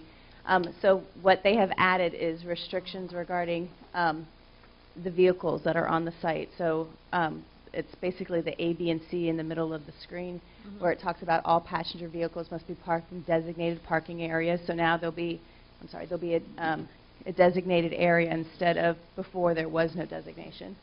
That the parking of recreational vehicles, panel trucks, or construction vehicles are not permitted in the temporary parking areas, and that the temporary parking areas be located at least 125 feet from a property line of any property zoned or used for residential use. So that provides some of that buffering that we were asking for as well. So are there any questions of staff at this time? Everything has been resolved as we asked for? Yes. Okay. That's correct. Just want to make sure. The applicant's here also if you have any questions. Okay. Where's the designated area? Is where it is now? No, it's going to be, if I'm not mistaken, I'm sorry, yeah, it's going to be towards the center of the property because they have to maintain 125 feet from this residential and from this residential. So actually, it could be here or it could be in this section. So the same place. Yeah. Okay. Yeah. This is a public hearing. Anyone to speak for or against this?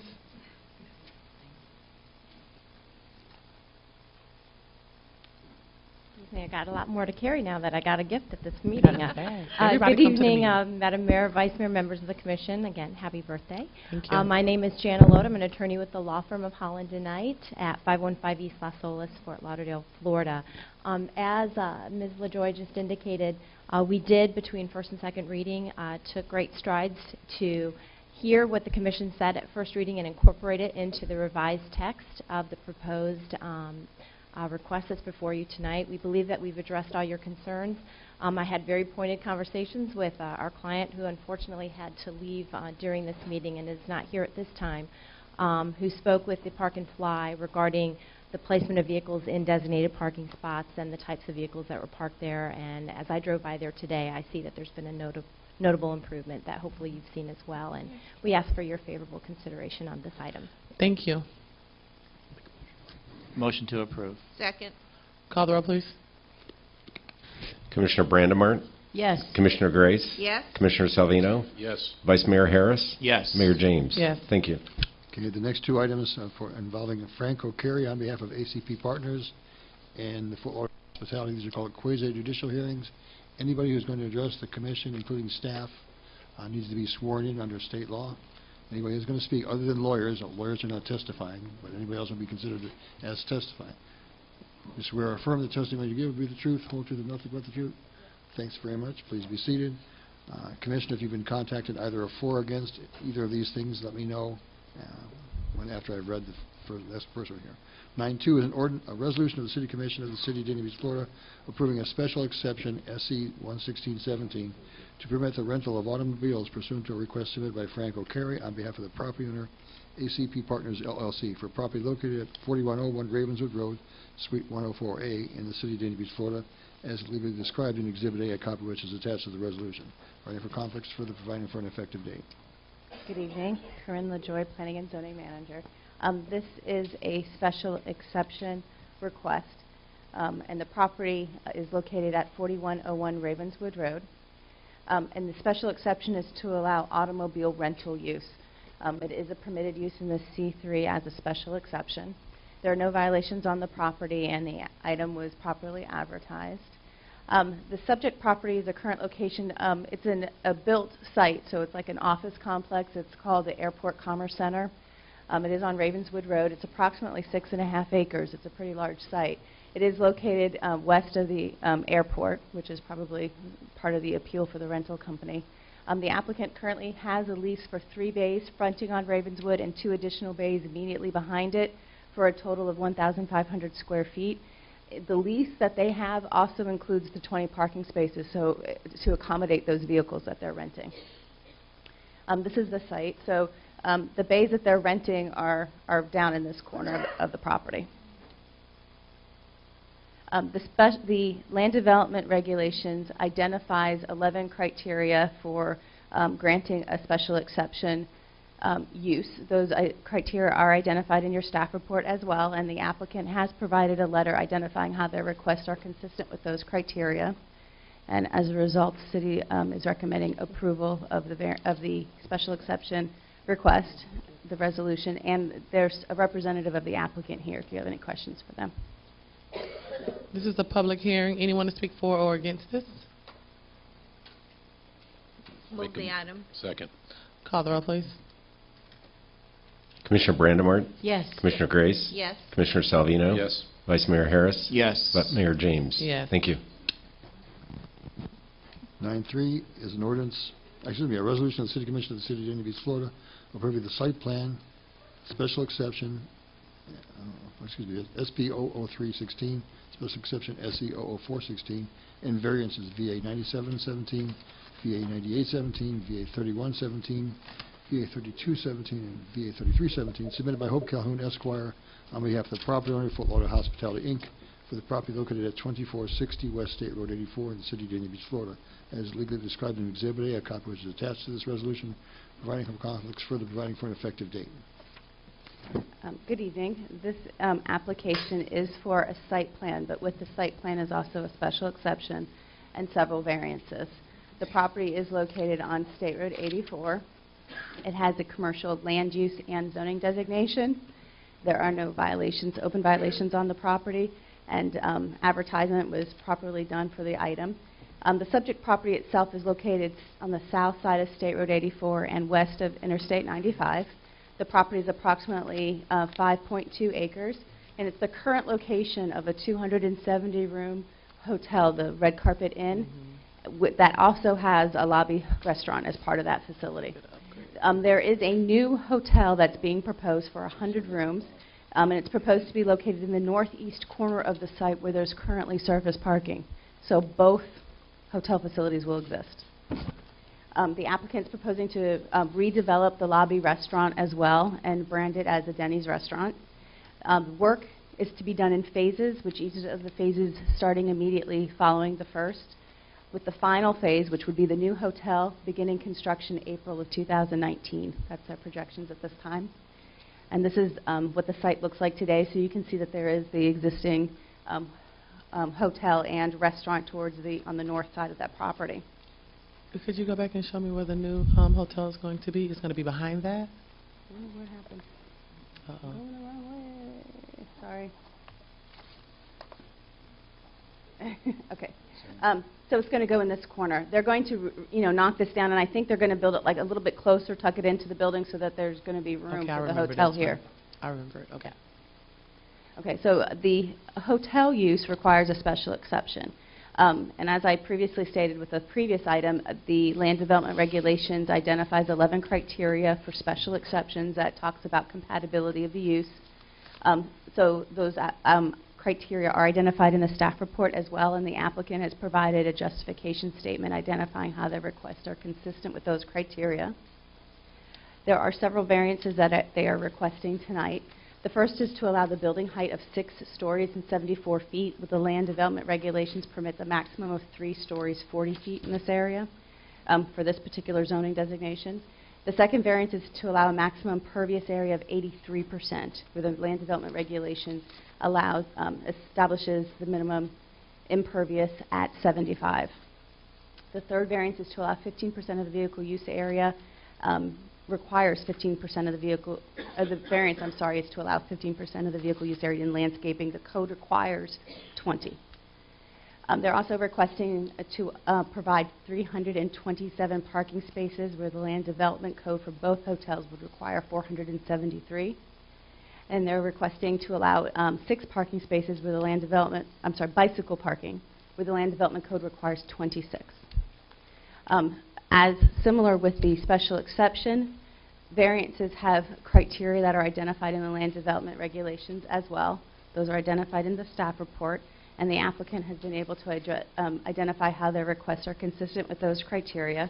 They've also provided a parking study identifying that the need for those for the parking spaces that they're providing matches the needs of the hotels. I know we're pretty familiar with hotels in the city at this point. The proximity to the airport and seaport, they generally have shuttles, and with the prevalence of these Ubers and taxis and everything, so the need for the parking is generally less than what the code requires, and that seems to be the case in this case as well. And they've provided, studies to justify that as well.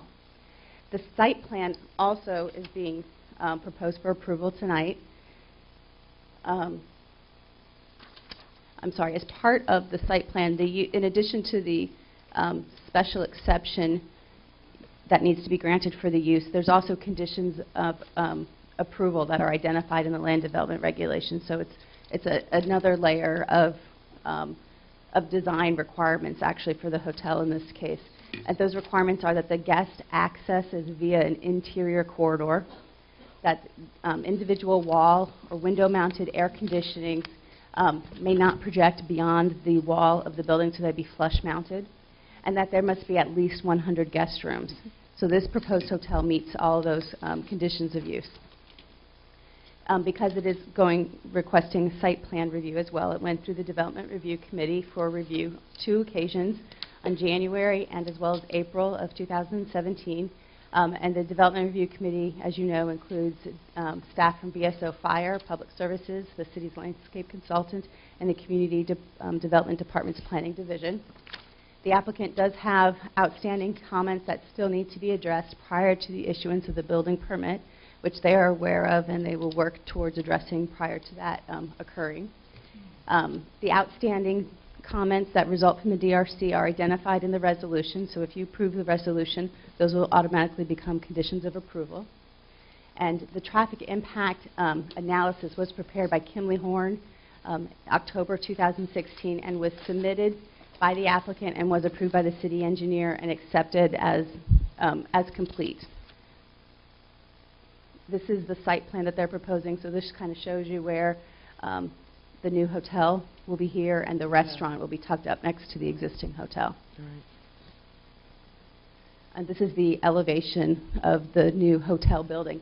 This is the elevation, the northern elevation. So this is the part of the building that will be facing the roadway, State Road 84. That concludes staff's presentation. We're recommending approval of the resolution, and the applicant, there's a representative for the applicant here as well to answer any questions you may have. Commissioner Grace?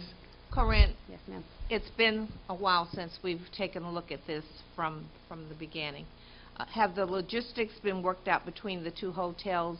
Because I think that the concern was the Red Carpet Inn didn't want their sign blocked and make sure that the parking was going to be adequate so that they didn't have problems with their patrons getting in and out. So right. Well, I recall that they attended, the neighboring property owners attended one meeting, and the applicant for this item was able to meet with them and discuss their issues, and I haven't heard from them since then, so I assume that has been resolved.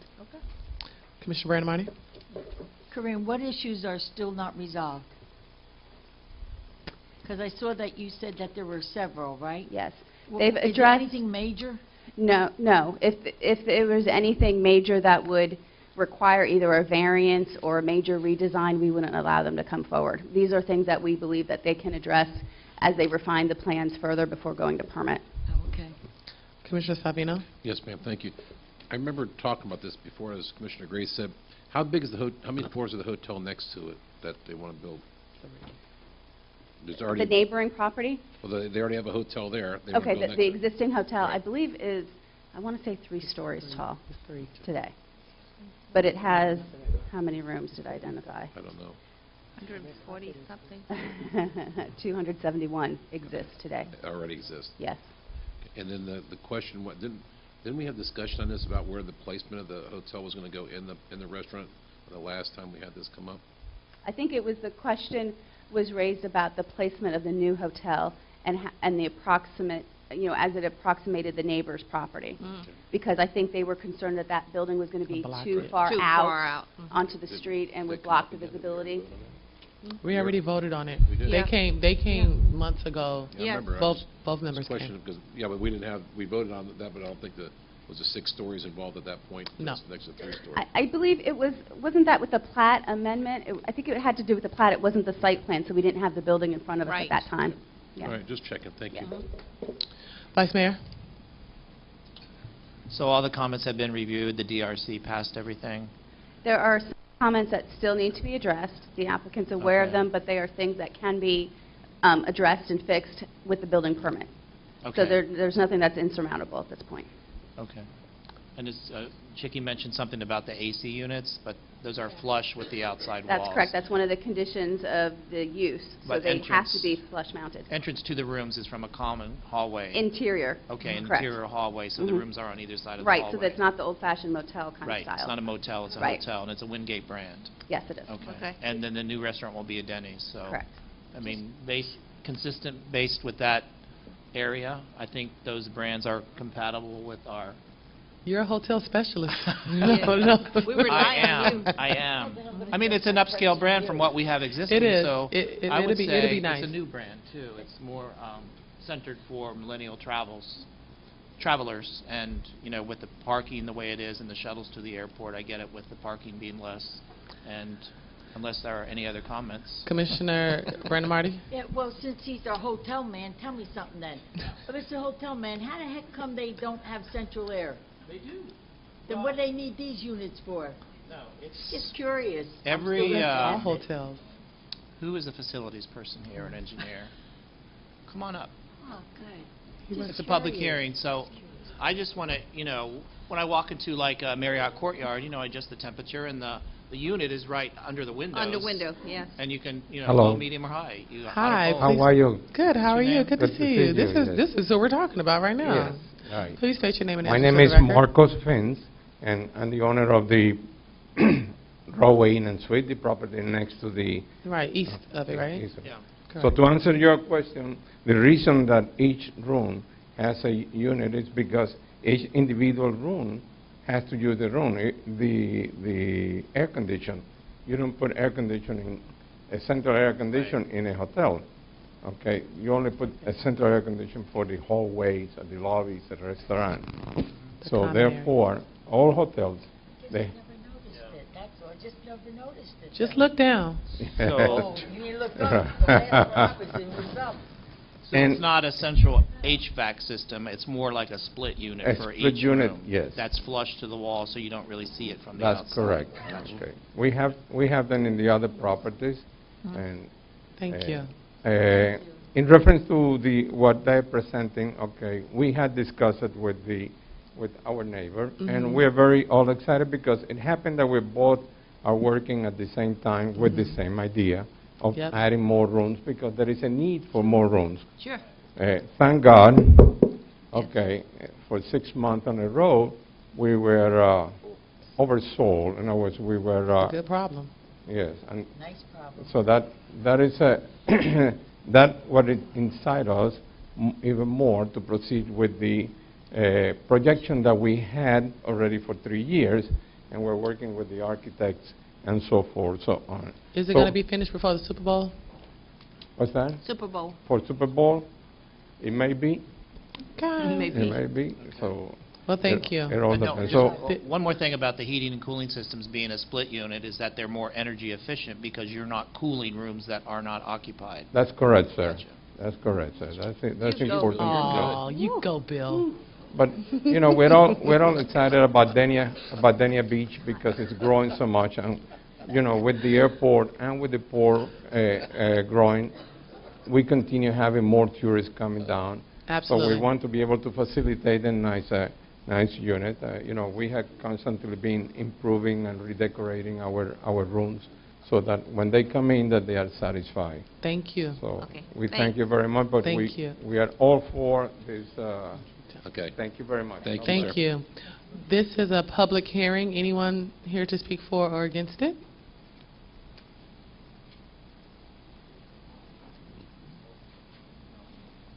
Hi, good evening. For the record, my name is Christina Belenke with Dania, Miskell, and Backman. My address is 14 Southeast 4th Street in Boca Raton, Florida. I just wanted to say I'm here on behalf of the applicant, and I'm happy to answer any questions that you may have on this application. Thank you. I will make a motion to approve the project. Second. Call roll, please. Commissioner Brandemart? Yes. Commissioner Grace? Yes. Commissioner Salvino? Yes. Vice Mayor Harris? Yes. Mayor James? Yes. Thank you. Okay, now we are on discussion and possible action. The beach dune stabilization, Assistant City Manager. Yes, Mayor. I know the commissioners have been speaking with the city manager about some of the more recent erosion effects on our beach. Since we completed a portion of Phase 1, our dune enhancement program through Hurricane Irma, king tides, and other unnamed storms, there's been severe erosion, so much so that we keep on retreating our lifeguard stands into our dunes. And as the mayor reported in State of the City, we lost about 70% of the planting from the dune project that we completed last year. Now, the dunes are doing their work. They're protecting our investment on our beach and our parking lot. I mean, they're there to absorb the energy of the ocean. However, part of the waves are hitting our new northern bathroom, our renovated bathroom, and we want to take some immediate action to start planning for Phase 2 of our Beach Master Plan. You may recall that looks to add a seawall. It looks to enhance the dunes once more, and also looks perhaps to raise the parking lot as a resiliency effort. We had gone into the beach program through a pay-as-you-go system, and currently we're doing burying the power lines, and we're doing the bathroom, the marina bathroom right now that we're getting ready to go out to bid on that project, hopefully at the next meeting. As those projects progress, we want to start the planning process to move along with Phase 2. The Broward County is working on the nourishment project, and that's actually putting sand in the water. We're doing all our improvements, what are called upland improvements, outside the tidal area. There's a lot of permitting involved and a lot of design work that has to get done. We'd like to start that process now so that we can have a completed project that would dovetail with Broward County, their Segment 3 nourishment project. I'd asked Nicole Sharp to come address the City Commission several months ago. She's been under a cone of silence, but I wanted her to give the city an update on Segment 3. We're part of a Segment 3, which is a federal project that's going to put, it's going to re-nourish the sand. That hasn't happened since 2005. And Broward County estimates are we lose about 5 feet of beach a year. It's getting to be more of a serious matter, so we want to take the opportunity to do the design in order to protect our improvements. Tonight, Mr. Tyler Chappelle is here. Tyler is part of the design team that worked on Phase 1, and he's done a lot of environmental work for us, particularly with the marina, and most recently with our dredging project on the Whiskey Creek Northern Dock. So I'm going to ask Mr. Chappelle to come up and just to address some of the environmental concerns and some of the processes that we're talking about. Thank you, Colin. Mayor? Good evening. I don't know. Oh, you turned it off. Red means on. Oh, there it There goes. we go. Is that all right? You can Yep. hear me? Okay. It's really short, huh? Oh. There you go. All right. Thank you. We've met with the city and the county. In fact, the cone of silence is ended today as far as the county's contract was for segment 3 was voted on this morning for the county commission and was approved to move forward with the design and permitting for segment 3. The anticipated construction date for that is probably around 2020, depending on 2021. design and permitting. So the goal for the city was to try to facilitate and as Colin mentioned, to dovetail into that project so that our component and our improvements for the city are done in anticipation of that project coming online in 2020. The improvements that are proposed in phase 2 of the master plan are things such as reconfiguration of the parking lot, widening the dune, moving the dune to the west, putting in a beach walk, also doing some in drainage improvements and also in raising that parking, all of which require permitting with DEP and the agencies involved for regulatory, which all take some time to develop and ultimately go into construction. So we thought that it would be a good time to start that process so that we didn't miss the window of when segment 3 would come online. And with that, I'll answer any questions you might have. Just to recap on some of the components that were talked about, you know, the beach renourishment has not been done in Dania since 2005, 2006. The beaches were widened at that time by 200 feet, so you can imagine how much sand has eroded over those, you know, the last 13 years. As far as the parking, in phase 1, there was no real changes to the parking spaces. There's 550 parking spaces out there currently existing. Phase 2 brings you in at 572. So that gives you 413 spaces in Central Beach and 159 in Tootie Atler Park. And then phase 3, the next, you know, there was 3 phases, which would also bring in additional open space as well as a potential parking garage, would add another 946 spaces. So the whole master plan takes you from 550 to a little over 1,500 parking spaces, which is, you know, a revenue generator for the city, in addition to the components that have been such a success for the city, which is the restaurant and the marina.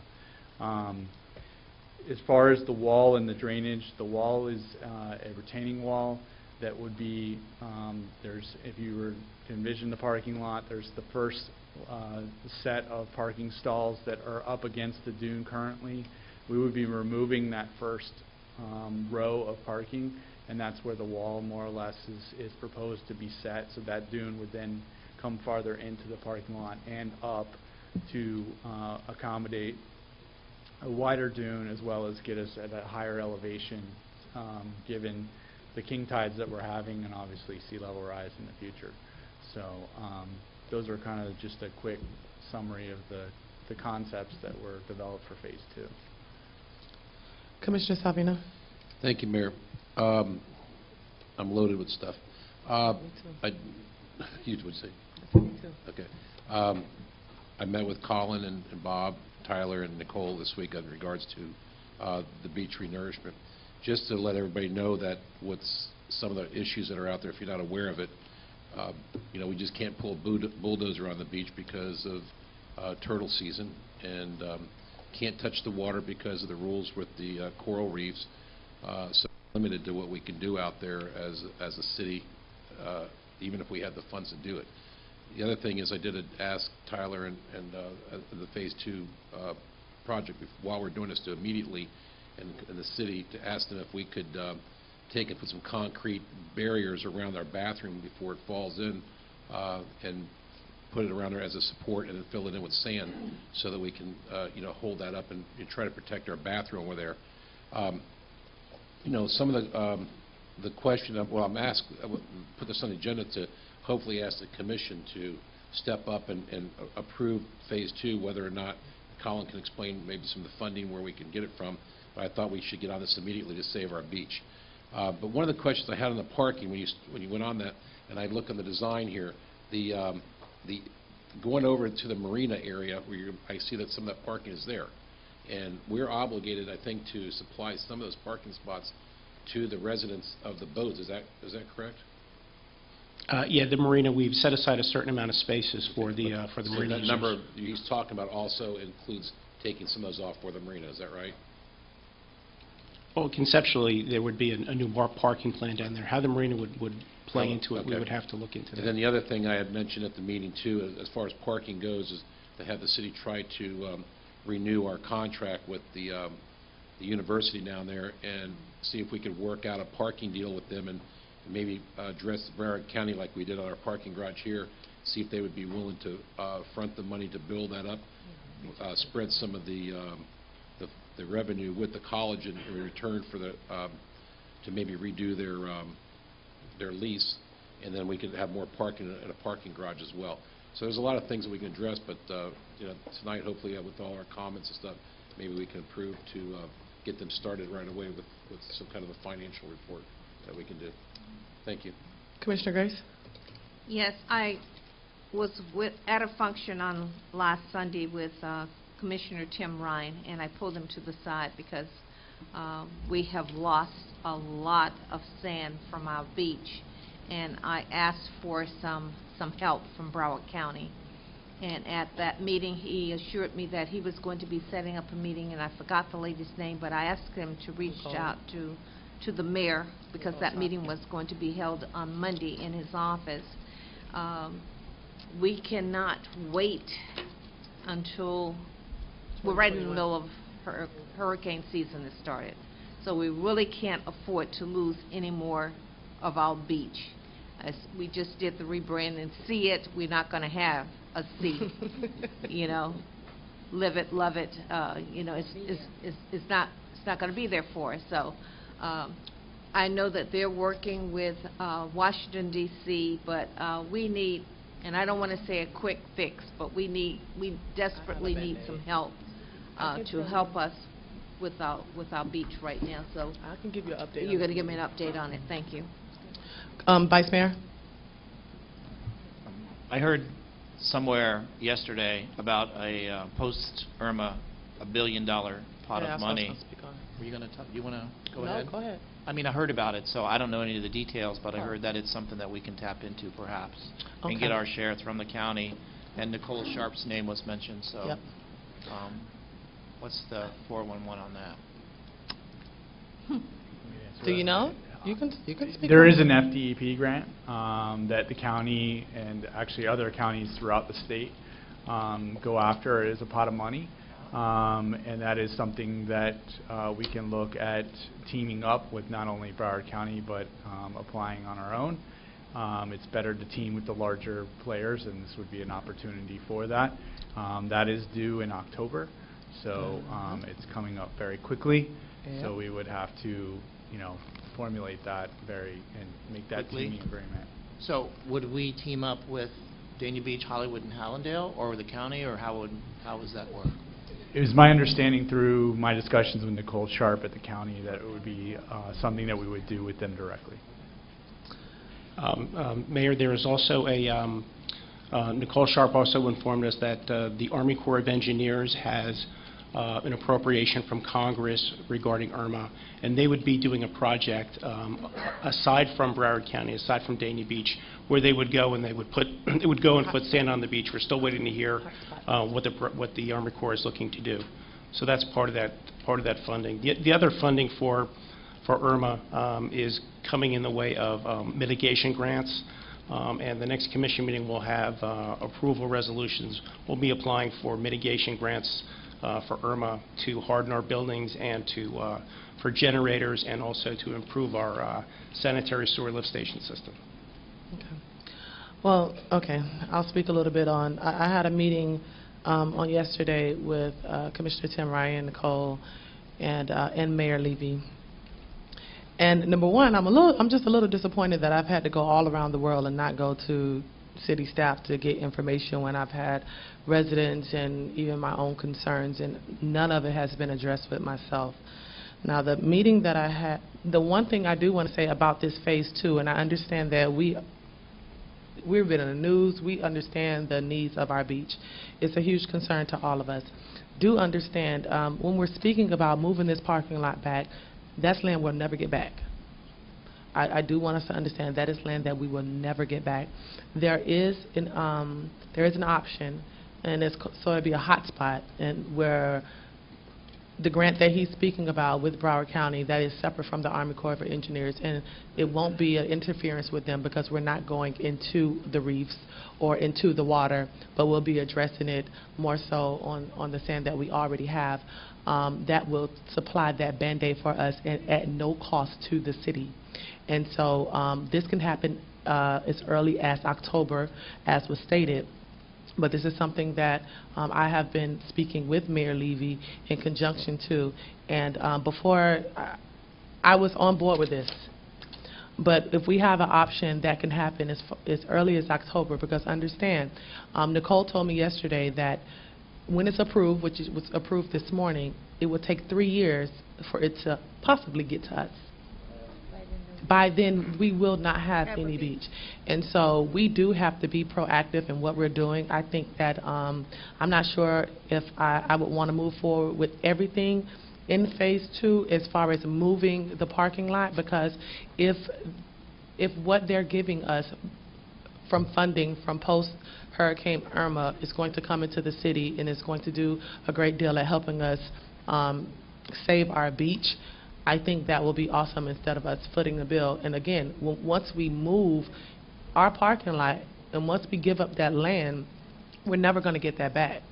And for us to move it back and not get sand for 3 years, we're going to be back in the same exact predicament. We are losing sand at a very rapid rate. It says 5 feet per year, but I think it's more than that. I can challenge that. I believe it's more than that. So I think it's something that we really need to take a look at, especially if we are going to get funding.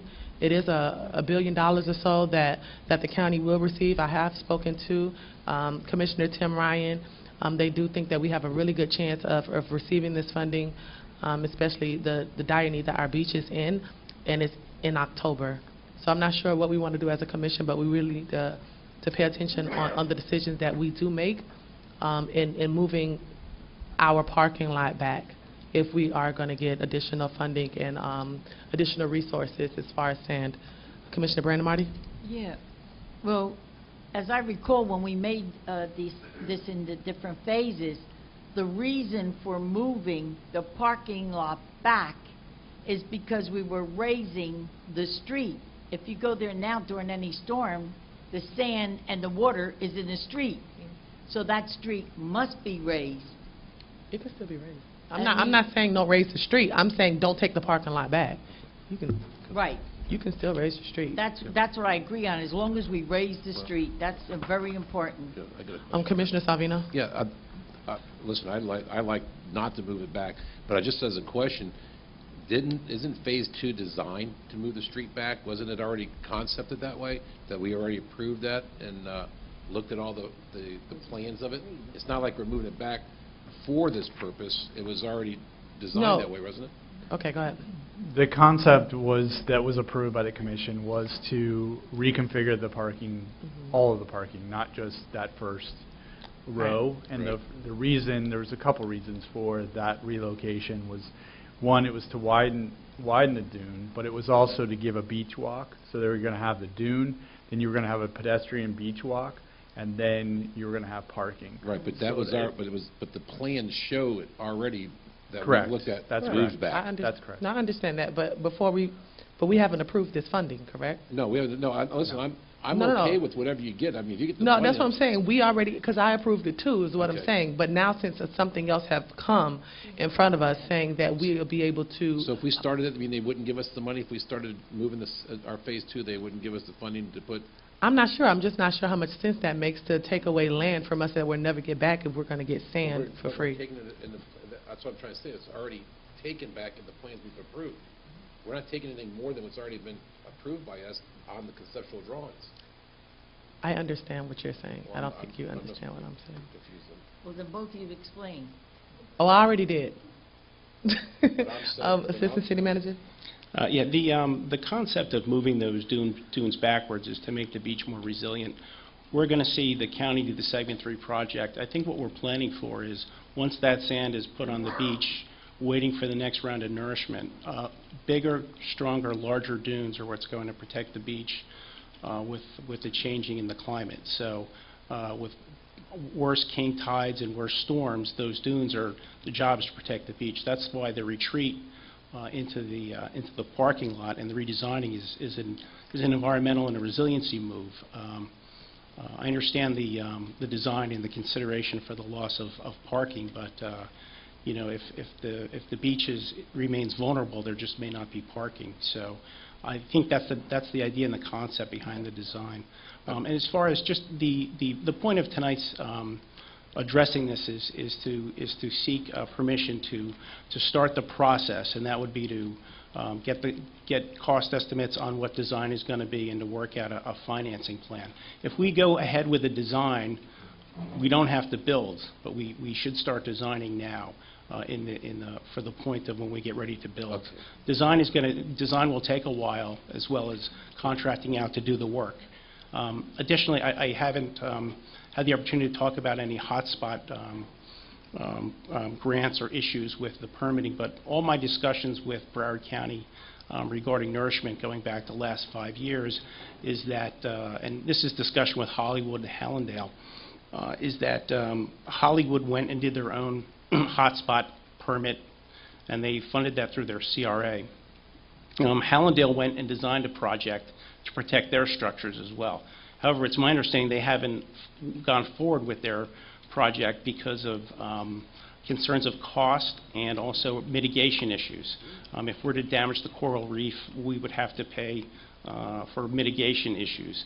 So those were the concerns, and also the permitting, the time. I think at a minimum, whatever, if we were to try and put sand on our beach, that would be a minimum of 2 years. So we're going right into the Broward County Segment 3 program. What I just spoke with Commissioner about, it would not be 2 years. So I don't know if we need to all get on the same page, have a conversation with our county commissions, and all, you know, understand this thoroughly before we make a decision that, you know, we may or may not regret. I don't know, but yeah, it is a financial decision as well. And if we can cut out part of Phase 2, not the entire thing, but if we can save some of our land, I understand what you want to do, but you can still do that if we have more sand. And so I don't know.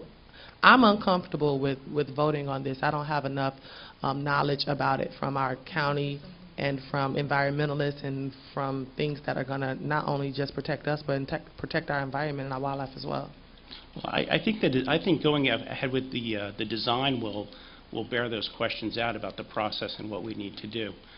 Again, tonight we're not looking to appropriate any money or authorize anybody to sign a contract. We're looking to see if there's enough interest from the City Commission to start exploring and looking how we might procure design services and to bring you a financing plan. And again, the financing plan is going to depend on what the final design is going to be. Currently, our biggest revenue producer down there is the parking lot. We currently have $2 million in the parking reserve. That would be enough to, if we have a contract that you would approve, we could start from there. Also, the parking revenue could be used for a revenue bond in the future, and we also have our reserves. So we're very far away from taking those steps. Again, initially we're looking at moving forward and looking at procuring design services. And that will well, I have to speak with Mr. Chappelle and see what processes we need to do. We have to go through the CCNA process to hire a designer. And we have contractors on. We went out an RFP for engineers, so we'll have to look into that process as to get scopes of work in order to bring that back to you. That's the work I would like to start. And in that time, we can have a discussion with Commissioner Ryan's office and Nicole Sharp, perhaps have her come and address the City Commission now that she's no longer under the cone of silence, and we can have a better understanding. What's the cone of silence? Because I spoke to her yesterday. Well, speaking about the cone of silence would be regarding Segment 3, and that's putting sand on the beach, putting sand in the water, not necessarily a dune project. Okay. I would like to table this and Can I at speak least for me? until, oh, okay. Commissioner Savino. Okay, I just want to clarify one thing, and we can do whatever everybody wants to do, but I'm trying to understand that what changed, that we did phase 1, it's complete, where phase 2 is already designed. And does phase 2 design show that we moved back the parking and put a seawall in? The phase 2 that was designed in the concept for the master plan did show moving, Okay, yes, so- the dune back. So that was my point. So I mean, my point is, we've already approved that, and we're looking to try to save our beach, and is there something different between the seawall and the dunes that are different that we're not asking for? I'm missing it here.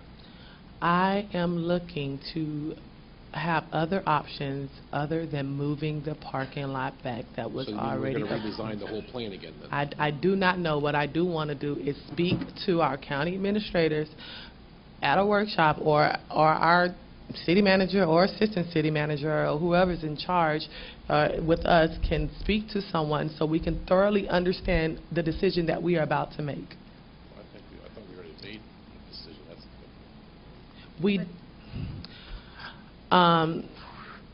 Any other discussion? No. Go ahead. I don't want to rechange these plans after all the money we spent making these plans. I understand that. I'm It's not, I'm not saying that I want to necessarily rechange the plans. I want to look at all of our options since we have other factors that have come into play since the few years that I've been here and nothing has been done. But that shouldn't stop us from just voting yes or no as far as going through it, looking into it. It's going to cost us money to look into it. Yeah, but look how many other things we spent money on looking into. Well, that's fine. Y'all do what you want to do. We just won't have a beach, y'all. Okay.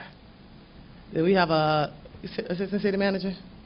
Yeah, one last comment. You know, the phase 1 of the dune project, I mean, the phase 1 of the project was part of, was a very protective measure. We used to be able to just walk right onto the beach between these gaps.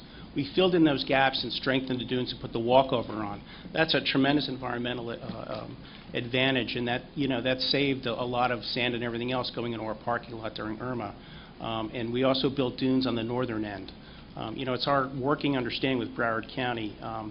The Segment 3 project is going to be more expensive than it was in 2005, not only due to inflation, but there's also the consideration of the cost of more environmental factors and more monitoring post projects. So as we move forward with it's a difficult situation because we're not driving the train. And what we're trying to do is the thing that we can control, and that's the upland, the dunes, the walkovers, and those designs down at the beach. That's what we're looking to design. Thank you. Okay. Well, And I'll just say that, our team that we had for phase 1 is committed to whatever direction you give us. So Thank you. I we're here appreciate to that. support you in any way we can. Thank you. And it was, I think our master plan was good, but it's concept. So obviously we're going to have changes Right. when we go from, concept to reality. That's life. So we'll take that into consideration and look for that input. So. okay. Because there's been so much press about it and, videos and everything, you as the expert, what can we do to show the residents what we are doing within the next 30 days, that what we are doing to shore up that beach? What can we do immediately? Well, I think the best thing you can do is show that you're committed to do something in the future. You have the signage out there now, which is showing that, you've corned off the areas that are being, rehabbed. You've removed some of the trees that were damaged, and some of them we were able to replace and replant. But you're going to have that issue. The good news is that it's the summer. Yes, it's hurricane season, but naturally dunes replenish themselves in the summer. That's the natural occurrence of a dune. It's torn away in the winter and put back in the summer. So it will get better. You might not see, obviously a huge dune, but the sand is going to come back during the summer months. Okay. Well. That's what it is. Oh, well, if it, we can't go off of what ifs, but you guys can choose to do what you want. I'm not. not comfortable supporting this until I continue speaking with neighboring cities, so. Okay. I'd like to ask the commission to at least move on with the, what Assistant City Manager is requesting, to see what we can do to get this beach back on track as soon as possible. Well, that's fine. not what they're, this is about a design phase, not to get the beach back on track. Okay, whatever way Like- Colin would like to state it, Mayor. If I may reiterate, we're looking for general direction from the commission to pursue Phase 2, elements of Phase 2, and that would start with procuring the professional design team to move forward with that. There will be more opportunity you'll have to review funding, you'll have to review contracts and scopes of work, so there'll be more opportunity to discuss this. I would like to know the Commission's wishes so we can start that process. Well, my wish would be to approve that so we could get moving. Is that a motion? Commissioner Grace? Yes. If we decide to go forward, at a tune of what type of monies are we talking about financially? Because I'm telling you right now, if we don't replace that sand, we're not going to have a beach. I And mean, then all you this don't have a other city. stuff is going to be repetitious. Yeah, That's like something gonna happen overnight, rebranding, though. right? Mhm. Yeah, but that's stuff don't So happen can you overnight. answer that, Colin? Well, from our 2014 master plan, and part of the economics are in the left-hand corner of the map in front of you. The price tag for Phase 2, keep in mind these are older numbers, is $6.8 million. It was the biggest one. That's for the whole complete project. And that's for the total project. Now, if we talk with our financiers and our financing plan and whatever granting agencies there are, and we're limited as to the scope of our funding, we can proceed as we have done before and do it in various steps, various phases. But the idea would be initially to look at that sea wall and creating a larger dune to protect the investment at the beach. What about a beach bond? A beach pond? Well, yeah, the financing really would come from the parking revenue. That's right. That would be one of the elements. Okay. Well, I made a motion to do that. Made a motion? Do you have a second? I'll second it. Call the roll, please. Commissioner Brandemart, Yes. Commissioner Grace, No. Commissioner Salvino, Yes. Vice Mayor Harris, Yes. Mayor James. No. Carried 3-2. Thank you. City policy concerning funding parks and recreation and city programs. I asked for this to be on the agenda because I think there needs to be discussion. I don't know if there needs to be an ordinance or a resolution. I'm not sure whichever one is most appropriate. But for these the programs that the city gives funding to annually, and it goes through parks and recreation, I'm unsure. Number one, why these organizations, there's a stipulation on what they can spend the fundings on or not. If all of the funding is going through Parks and Recreation, I'm unsure of why city employees' cards are being suspended for doing commission wishes. I'm unsure of how the finance department is working all together to write employees up and suspend their cards. And so as far as even Commissioner Brandemarty's senior program, the Gracefully Aging program, and the MLK program, if we are giving them a certain amount of money and all of the funding, the receipts, the invoices is going through Parks and Recreation, if a Park and Recreation employee is asked to pay for something that is concerning that organization, I'm unsure of who gives the authorization to write an employee up and say they're violating a park procedure and not give them their P card back unless they assume guilt on something that we've already said they weren't guilty of. And so I don't know what policy there needs to be, but some of these organizations are 501c3 and they do have to pay certain fees, and there needs to be something written so that everyone can be on the same page. Yes, Mayor. Just in regard to the purchasing rules or control of the P cards is done by our finance department. There was just a lack of communication in the matter that you're talking to on a few different parts. It's been rectified. The matter having to do with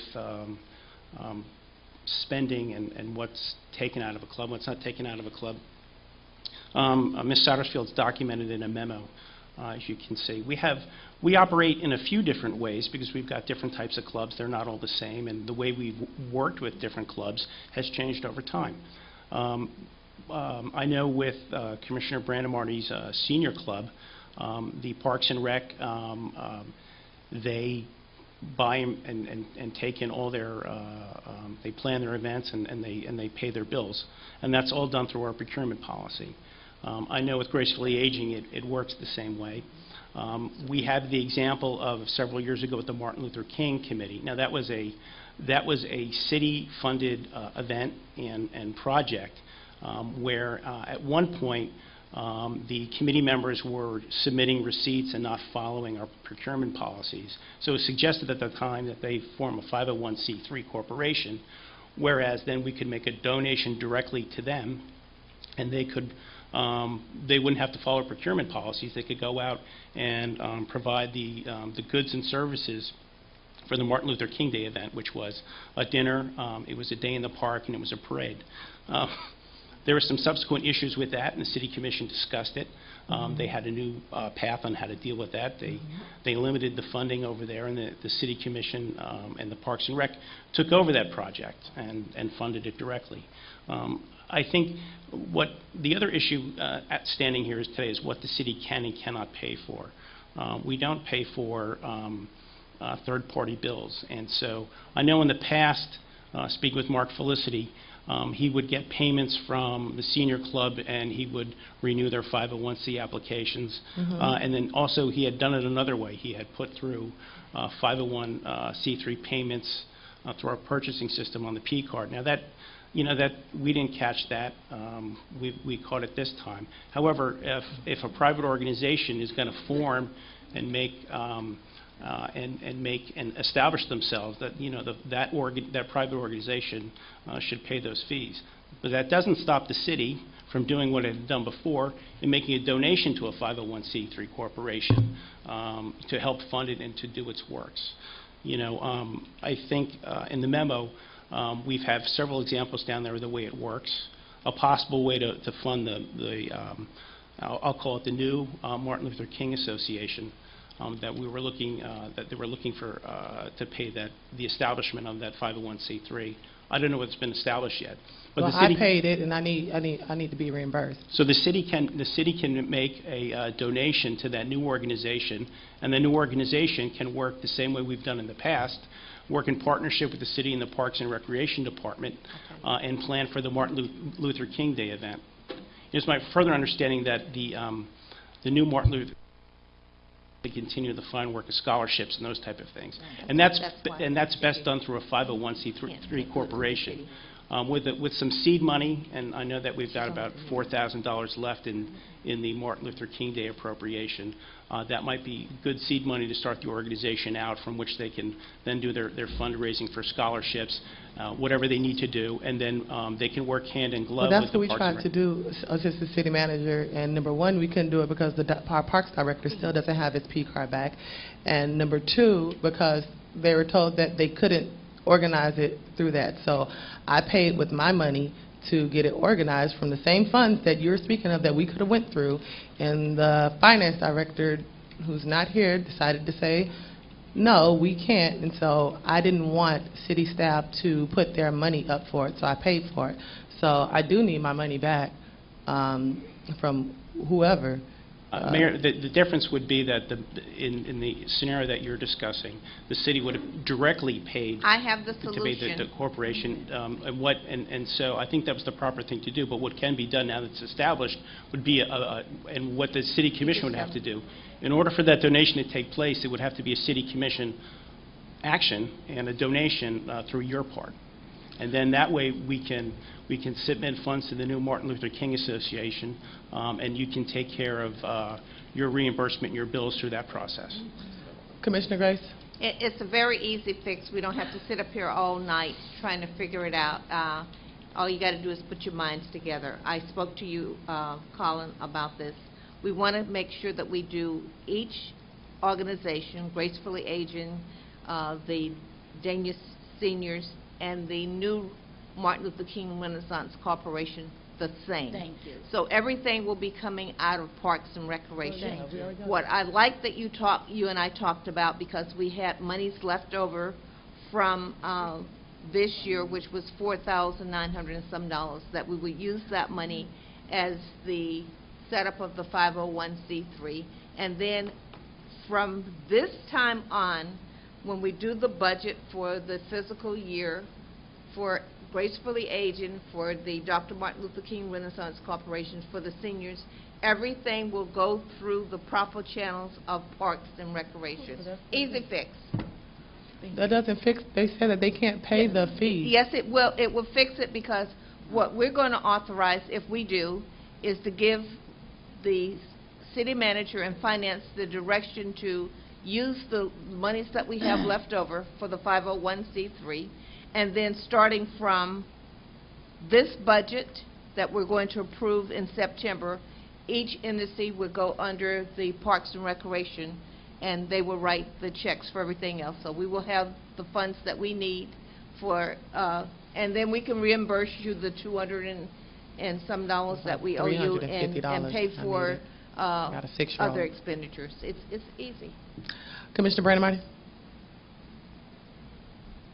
First of all, a 501c, if I'm not mistaken, gives you the right to raise funds. Is that true? Correct. Yes. Wait, hang on there now, Okay. you guys, hang on there.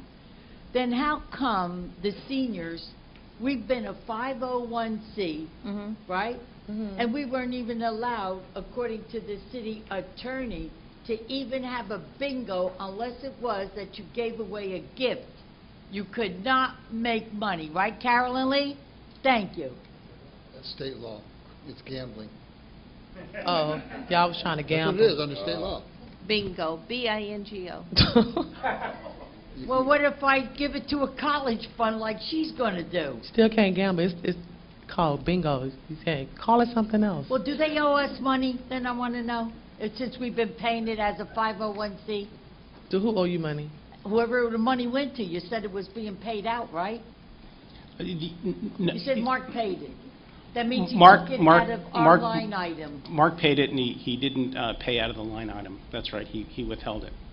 So He will tell us. So in other words, what he's saying is, when our club was given X amount of dollars, which we never handle, Right. because I don't believe in handling You money. shouldn't handle it. I don't want to go to jail or have somebody bring up something negative about me. So all that money we get stays with the city, and then we go out, get our own vendors, and they got to submit their bill to the city. Correct. And the city approves it and pay it, and that's the way that Correct. it should be done. Agreed. Any club that handles their own money is only looking for negative. Well, that part is not true, because I was told by finance, I sat in a meeting with the city manager and finance, saying that if we wanted to be a support group for scholarships or schools like Collins Elementary, Dania Elementary, that we could not take those funds out of the funding from the city Parks and Recreation. It would have to be a separate entity. True. And I agree with True. them No, on no, that. right, So right. that's not a negative, that's a positive, because we're trying to do something very positive for our community. Yeah, but we want to keep the money within our own clubs to support our own clubs, not donate it to somebody else. Well, we will be donating it. You'll be donating it to the youth of Dania Beach for scholarships. Well, honey, I'm on seniors. You Well- guys take care of the youths. Okay. The youths. That's New York. Oh, I watched that movie. All right, so is there a policy that needs to be in action? I'm a line item. I'm under parks, and that's where Is there a policy I that think needs to be what in Colin, action? years. excuse me. Mayor, if I may, I would recommend that Thank you. the City Commission authorize expenditures, authorize a charitable donation to the new Martin Luther King Association. Renaissance Corporation. Renaissance Corporation, in the remainder of the Martin Luther King line item as a charitable donation. And going forward in the budget, That's what we're I going said. to, and this is a budgetary item, but we'll go ahead and we'll fund the Martin Luther King through the city's budget, and the new corporation will work with the Recreation Department in planning and making for a great event. Very easy. Okay, And was it- all in favor? Wait 1 second. Is it true, though, that an employee was written up? Yep. There's I'm asking the city manager. written up connotes Written up means it's a Dis- negative letter in your file. That's what written up means in New Jersey. Okay. So Well, now, In Florida, well, too. I'll give you Florida, too. I'll give you a New Jersey answer via Florida. Yeah, 'cause you're Okay, from there. Right. Written up it's a disciplinary term. Nobody was officially disciplined, and there's no notices in anybody's personnel file about violations of the Because the Because they personnel didn't sign policies. it. Well, no, they wouldn't was go. They never wouldn't put go in in. there anyway because purchasing, especially with union employees and with other employees, has to follow progressive discipline. This is an administrative act and has nothing to do with Okay, I just with want the to be personnel. sure that he or she, Well, I whatever it spoke was- directly with the finance director, who assured me that the employee would not receive their P card back unless they signed a notice that said they violated the procedure policy and admitted guilt. Well, So as that's your you- answer. as you We never, sign anything your boss gives you. that's what I told him. Anyway, Don't let's do move it. on. Airbnb Task Force, Vice Mayor. Let's move this item and let's go on. Oh, wait, did we get we get the a motion? policy? Uh, All in favor? Aye. Okay, there you go. Got it, Colin? At the request of residents and the community, we're addressing the Airbnb problem. So Mark's going to give you a brief explanation on what we talked about today. Sure. In preparation of the meeting tonight, we submitted a memo to the commission. And what that memo does is sort of outline what our ordinances are and what our regulations are. It's important to note that the cities were preempted in 2011 from regulating Airbnbs or vacation rentals unless they pass an ordinance by the end of the month of May. The state legislature gave us a month to pass our regulations, which we did, thankfully. Some cities didn't. And we've been working with those regulations now for probably about the better part of 6 months. It's also interesting to note that really we haven't gotten that many complaints until about a year ago. We've had a total of about 4. So we've had a chance to work with our regulations. I'll tell you that the regulations are a little, they're very comprehensive and they're very detailed. For example, you have to get inspections of your property before you can open up an Airbnb. Now that means that our inspectors from zoning, minimum housing, structural, electrical, plumbing, all go to the site and look at it as a transit lodging unit, which is a little bit more than what a single-family home would be. So there's going to need to be modifications made to a lot of these homes. So far, no one's passed the inspections yet. The second thing is they have to get approval from the state that they've registered with the state in all of the different ways that hotels are required to be registered.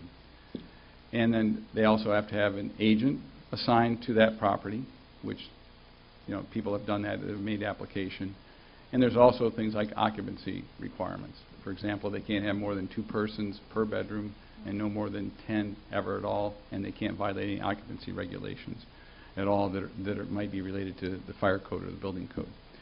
So our regulations are pretty significant, and there's also the requirement that if they are in violation of any of these after the certificate is issued, that certificate could be revoked. Any appeals to that revocation comes to this commission for a final decision. So far we've only had 9 applications made, and no, I'm sorry, 6 applications made. 3 are in process.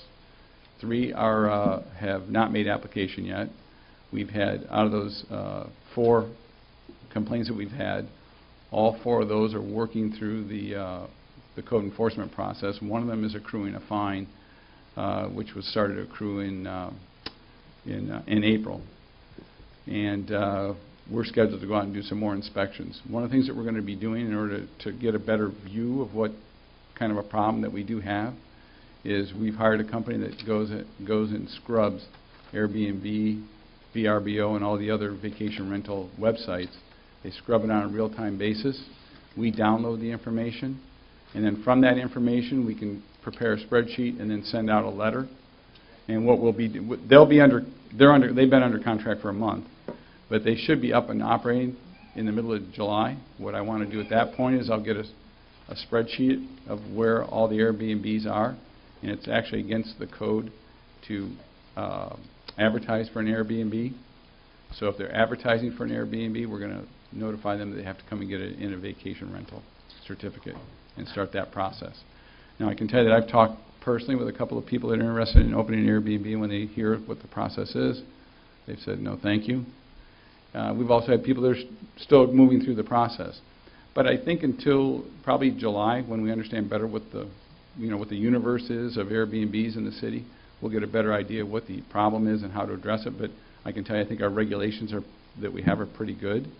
Maybe they could be tweaked a little bit, and I think Tom will have an opportunity to comment on the ability to make changes to that Airbnb ordinance that we do have, but it's going to be limited in what we can change, but we could tweak it to make it a little bit better. For example, one of the things that I've heard is to have a plaque or something that identifies outside who the agent is, the phone number, things like that. That way, if there's an issue, the city or someone else get easy access to who's responsible for that Airbnb. Things that are relative to how Airbnb guests may act, or issues that would be a police matter, and it would be very difficult to kind of regulate that much differently. And as far as garbage, the city already has the authority to come in and require more garbage pickup when there's a requirement for it or a need for it. We have set up a task force between BSO, all of code enforcement, and all of the building trades to do both any kind of investigation of complaints and to do any kind of inspections and background checks that are needed to be done through the process. So even though this is something that's a little bit new to us, we're working through it, and like I said, I think we're going to know a little bit more once I understand how many we have, and we'll know more in July, I think. Roughly how many Airbnbs do we have here illegally? I wish I could give you that answer. And, one of the things that we did is we've been looking at the Airbnb websites too, just like remember when we were trying to track down Ubers? Right. Uber and Airbnb and VRBO are very smart. They put out a lot of ghost cars, Uber does, and Airbnb puts out ghost units. So it's, we think there might be as many as 100, but I almost hesitate to use that number because it really is a guesstimate, not an estimate. Okay. But if there's a complaint, we'll have to look into it and follow up on it. We have. Commissioner Brandon-Marty? Yes. Mark, in July, we're all going to the Florida League of Cities, and I was notified that that's one of our big classes there on the agenda is the Airbnb. So we'll probably find out some information there too. And also, the hotels are fighting it. They're pouring tons of money into fighting these Airbnbs because the people aren't screened even. You don't know what's moving in. And you did a good thing for when I asked you to. I asked Mark, how would I know if I have any Airbnbs in Meadowbrook? He said, well, let me snoop around. He did, and he came up with it. Now, let me tell you what the big problem is. The condo association won't fight it, even though they've even got a picture of the condo, of the living room, of the bedroom, of the kitchen, because they have to pay money now to get those people out of there. And the condos are not going to do it. And that's a problem. Why? Because if there's a little lady living next door, and then another one's on this side with a kid, she don't know those 8 men that are coming in a 2-bedroom. That seems to be a problem. What you hit on is also the garbage. Yeah. So all those things are going to, so we'll all learn more at the meeting. But I want to also take into consideration when you said condos, they're doing it with boats now. So I don't know if we need to involve our marina or West Trek with this conversation because I rented an Airbnb boat a few months ago in Miami, and so for sure they're doing it with boats, half days, full days. I don't know if our police need to be aware of that as well because you have people, a lot of people on boats sometimes, and overfilled with people, and we already don't have dedicated Marine officers here in Dania Beach, and so that's something we need to understand as well. Vice Mayor?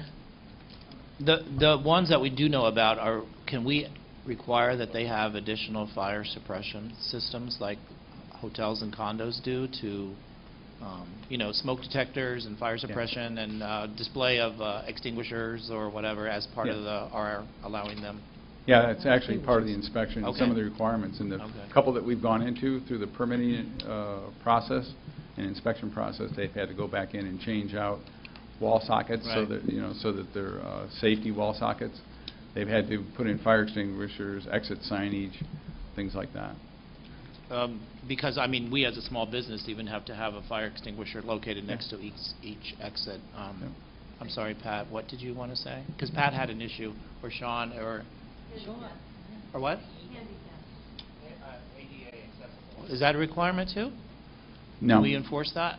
No, it's the statute prevents us from requiring that. We had to check into that. Okay. So we're working on it. Well, thank you. Thank you for being involved with this. Sean, go ahead. I'm sorry. Can you have to come up to the podium. Come and just I'm sorry. have a word.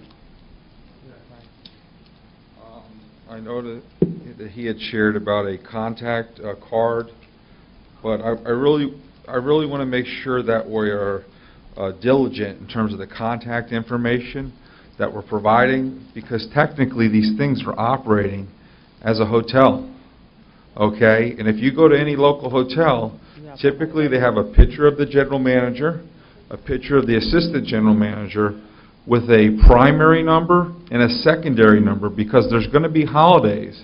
And what if we can't get a hold of this person?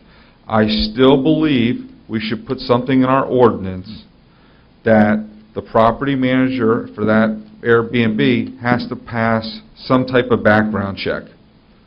Because if you go to a hotel to be a general manager and you fill out an employment application, more than likely you're filling out some type of background check nowadays, because I just want to make sure it's a professional operation.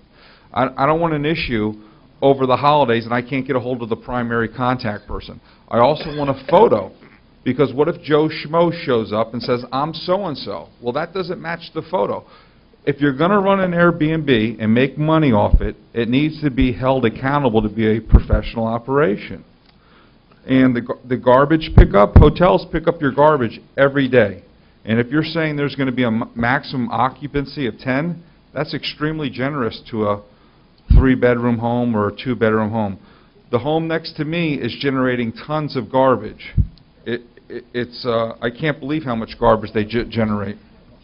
You know what, Sean? Thank Since you. we're working on it and we're going to be going to a workshop about it, I think in the early part of August or late July for the League of Cities. So we're on it, and you know about it because you called me about it. And we talked on the phone that day about it. So Mark is working on it. We're working on it. So yeah, because when a lot of what ifs. The night that it got crazy, where they started their party at 9 and didn't wrap it up till 7 a.m. the next morning, I did call BSO, and all he did was pull up in the alleyway. He never knocked on the door and said, "Listen, guys, you're past the 11 p.m. ordinance." Sure. What about all these parties I hear you're having at your house? Turn up, Sean. No. Mark, No. I think that it might, depending on when this course is, it might benefit you from taking this class as well, since you are working directly with this ordinance. So you might want to look into... Yes, they can. That'd be good. The other thing I wanted to mention when Chicky said it's a date. Yeah. Oh, daytime. Okay, sorry. The other thing I wanted to mention that I know the commissioners are aware of is that working with the League of Cities is going to be important in sort of stemming off what the state legislature wants to do in preempting the city's opportunity and authority to regulate Airbnbs. That's really been holding back the city's authority that we would normally have under land use and zoning laws. So I'm sure that's going to be a topic of discussion at this conference. Thank you. Yep. Assistant City Manager for the Fire Plan Examiners. Fire fees? Mark, would you stay there? This last item, I know that the City Manager has spoken to you about previously. Another byproduct of our building growth is a demand for more fire inspectors and fire plan reviews. Mark can go into the need of what that is and a funding mechanism that we need to take. We haven't looked at the fire fees in quite a while. I know that the fire assessment has been increasing to cover pension issues, but the fire fees through code and annual inspection, when we first went on with BSO in 2010, we had looked at that, but their fees were quite a lot sharper than ours. But now we're getting around to look at that. Mark is going to talk about his processes for reestablishing the fees and the need to do so. Mark? Sure. We think this is a pretty important agenda item for the department and for the city and for the future development of the city. Just to put it in somewhat of perspective, when I first came to the city, we did about $27 million a year in value of construction. Last year we did about $210 million, and I think we're going to be hitting about $300 to $350 million in the next couple of years, and I don't see it slowing down unless there's some catastrophe in the national economy. It's not going to slow down in Dania Beach for another 4 or 5 years. And so you can see that the workload has just been increasing, and your department's doing a good job meeting those needs.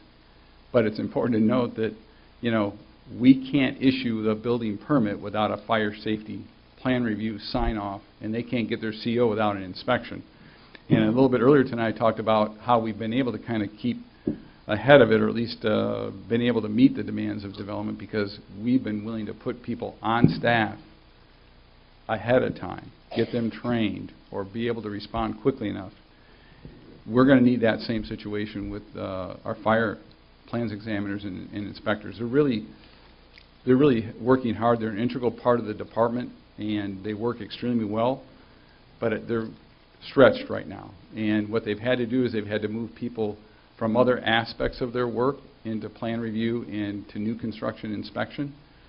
And what we're hoping is that the commission would allow us to increase the fire fees, which have not been updated, I think it was since 2006.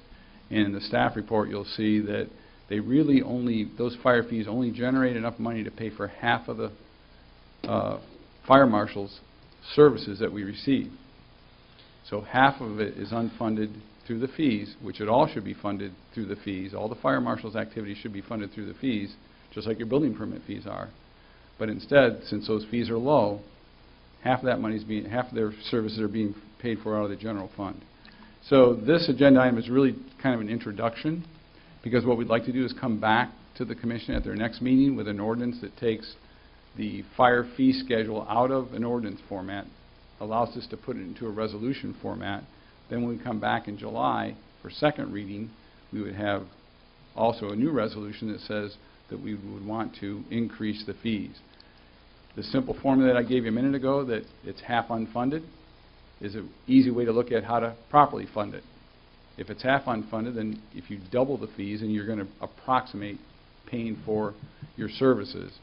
So we would look towards doubling those fees, but what we did when we looked at it, we made sure that the smaller businesses wouldn't be affected, because we know that there's small businesses, small developments and things like that don't want to be affected as greatly by an increase in their fees. Remember, we did that with the building permit fees when we changed those about 3 years ago, or maybe it was more than that by now.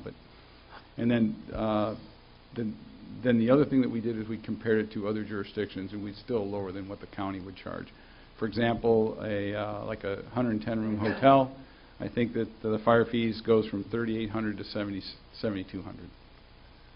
Now their fees, though, it's not. And I even talked to some of the larger developers in town. They understood what we were going to be doing. They didn't have any complaints about it, because the reason being, they want good service, and they want to ensure they're going to have good service.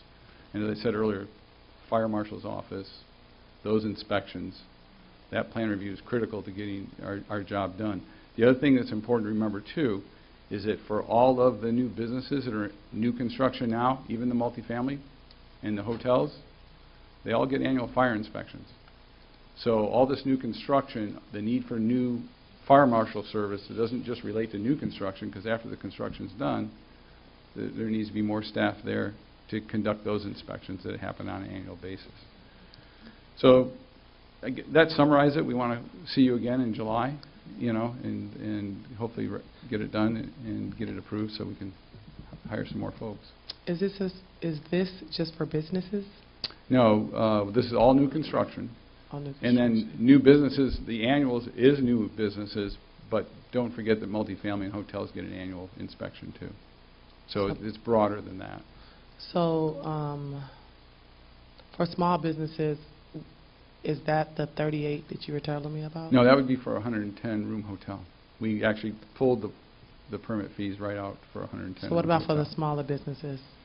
I mean, they would go unchanged on the smaller ones. Okay. And what is considered small? Where does that scale stop?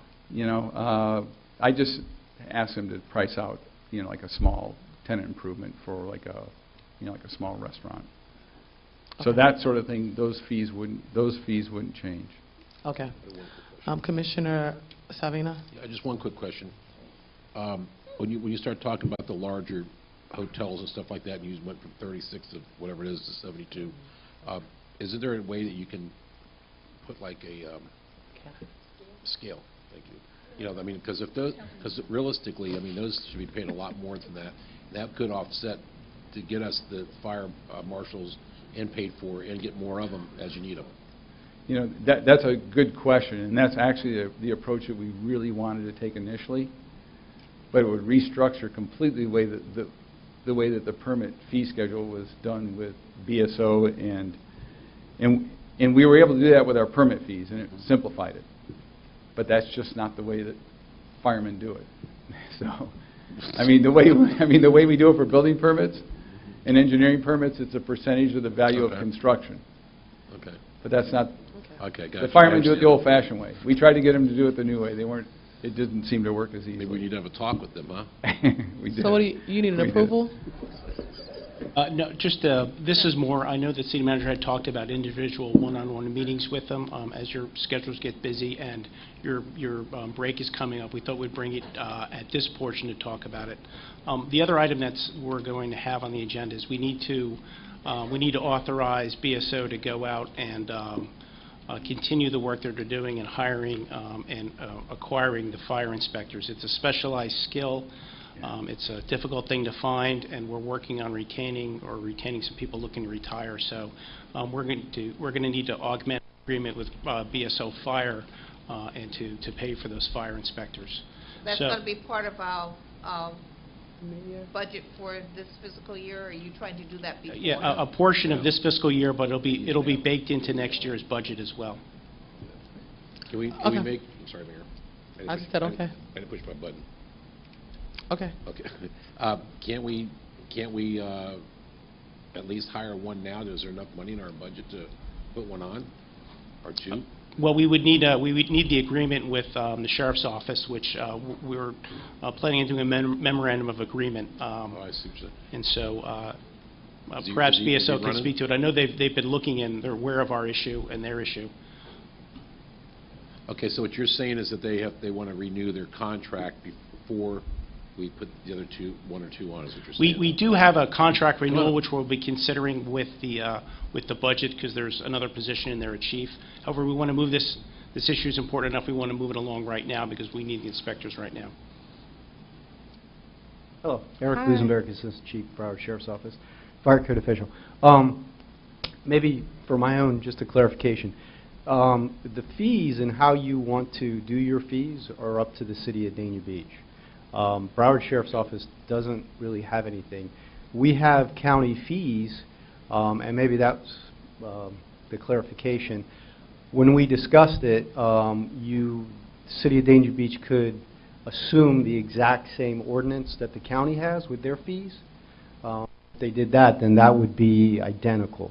But as far as how you want to raise your fees or apply them, really does not have to do anything with Broward Sheriff's Office and the contract. Thank you. Okay. How long before we get one? That was the question.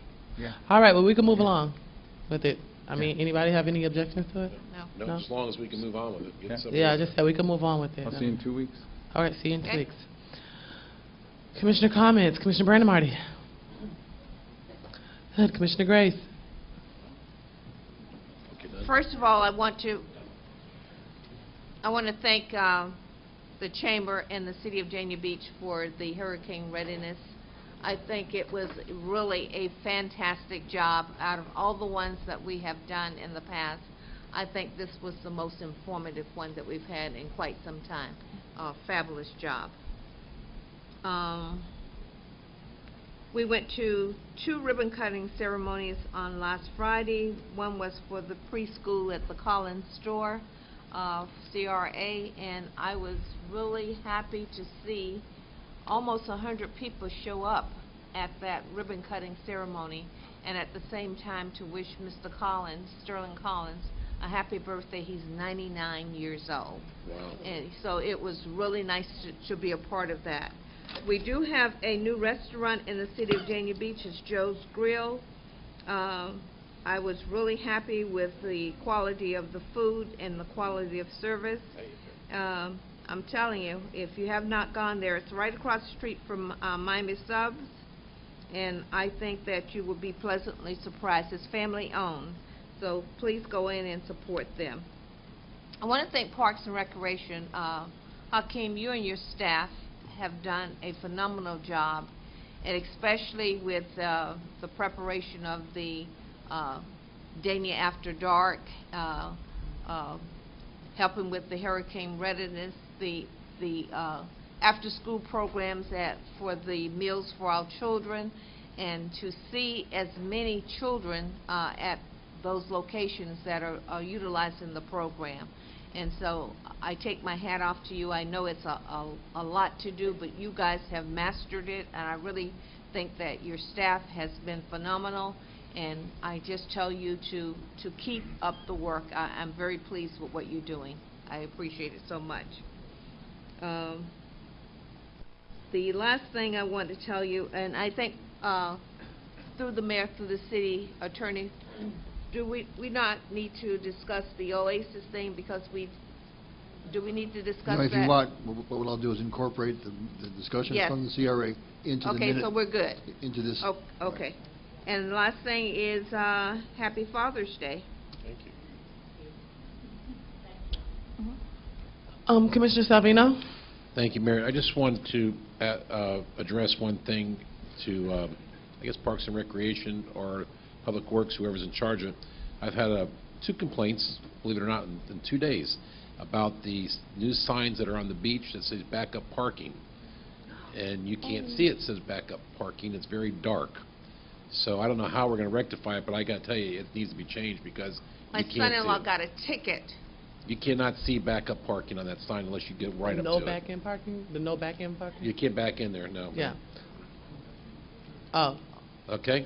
They say you yelling at the wrong person, both of them. So the question of both of the people asked, can they get a refund because it's not publicized well? Well, I was just asking. well, I got a lot of residents have gotten those same tickets. Yeah, and we paid out. Okay, so know. you'll fix that, Mark? Thank you. That's it? That was all.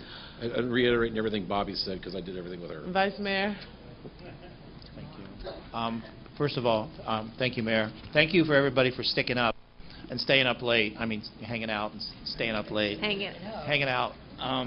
Participating in government. Raquel, thank you very much for an awesome Dania After Dark. It was enjoyable, and the turnout was like 1,000 people and an awesome ice cream truck.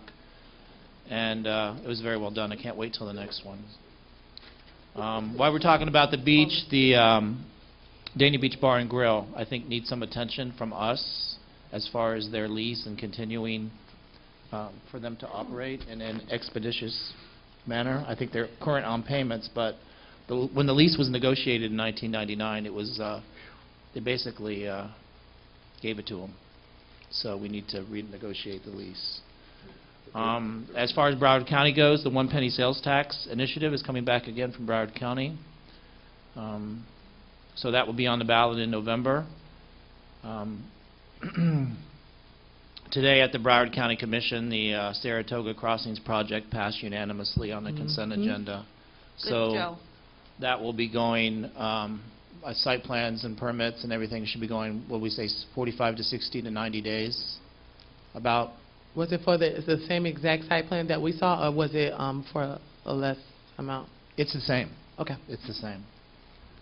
So, you know, we'll have more affordable housing solutions here. I knew they would have a plan.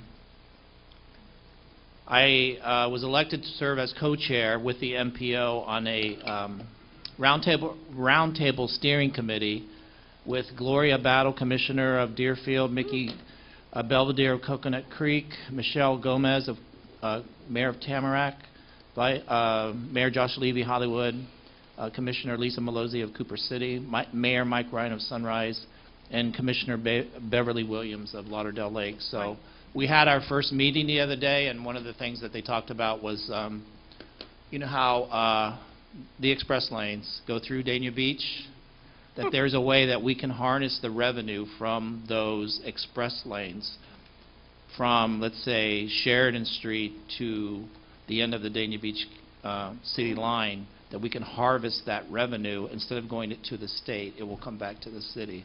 All those cars that go through the express lanes every day, that we can capture some of that revenue. So it's, did you ever hear of such a thing? Yeah, me too. Me too.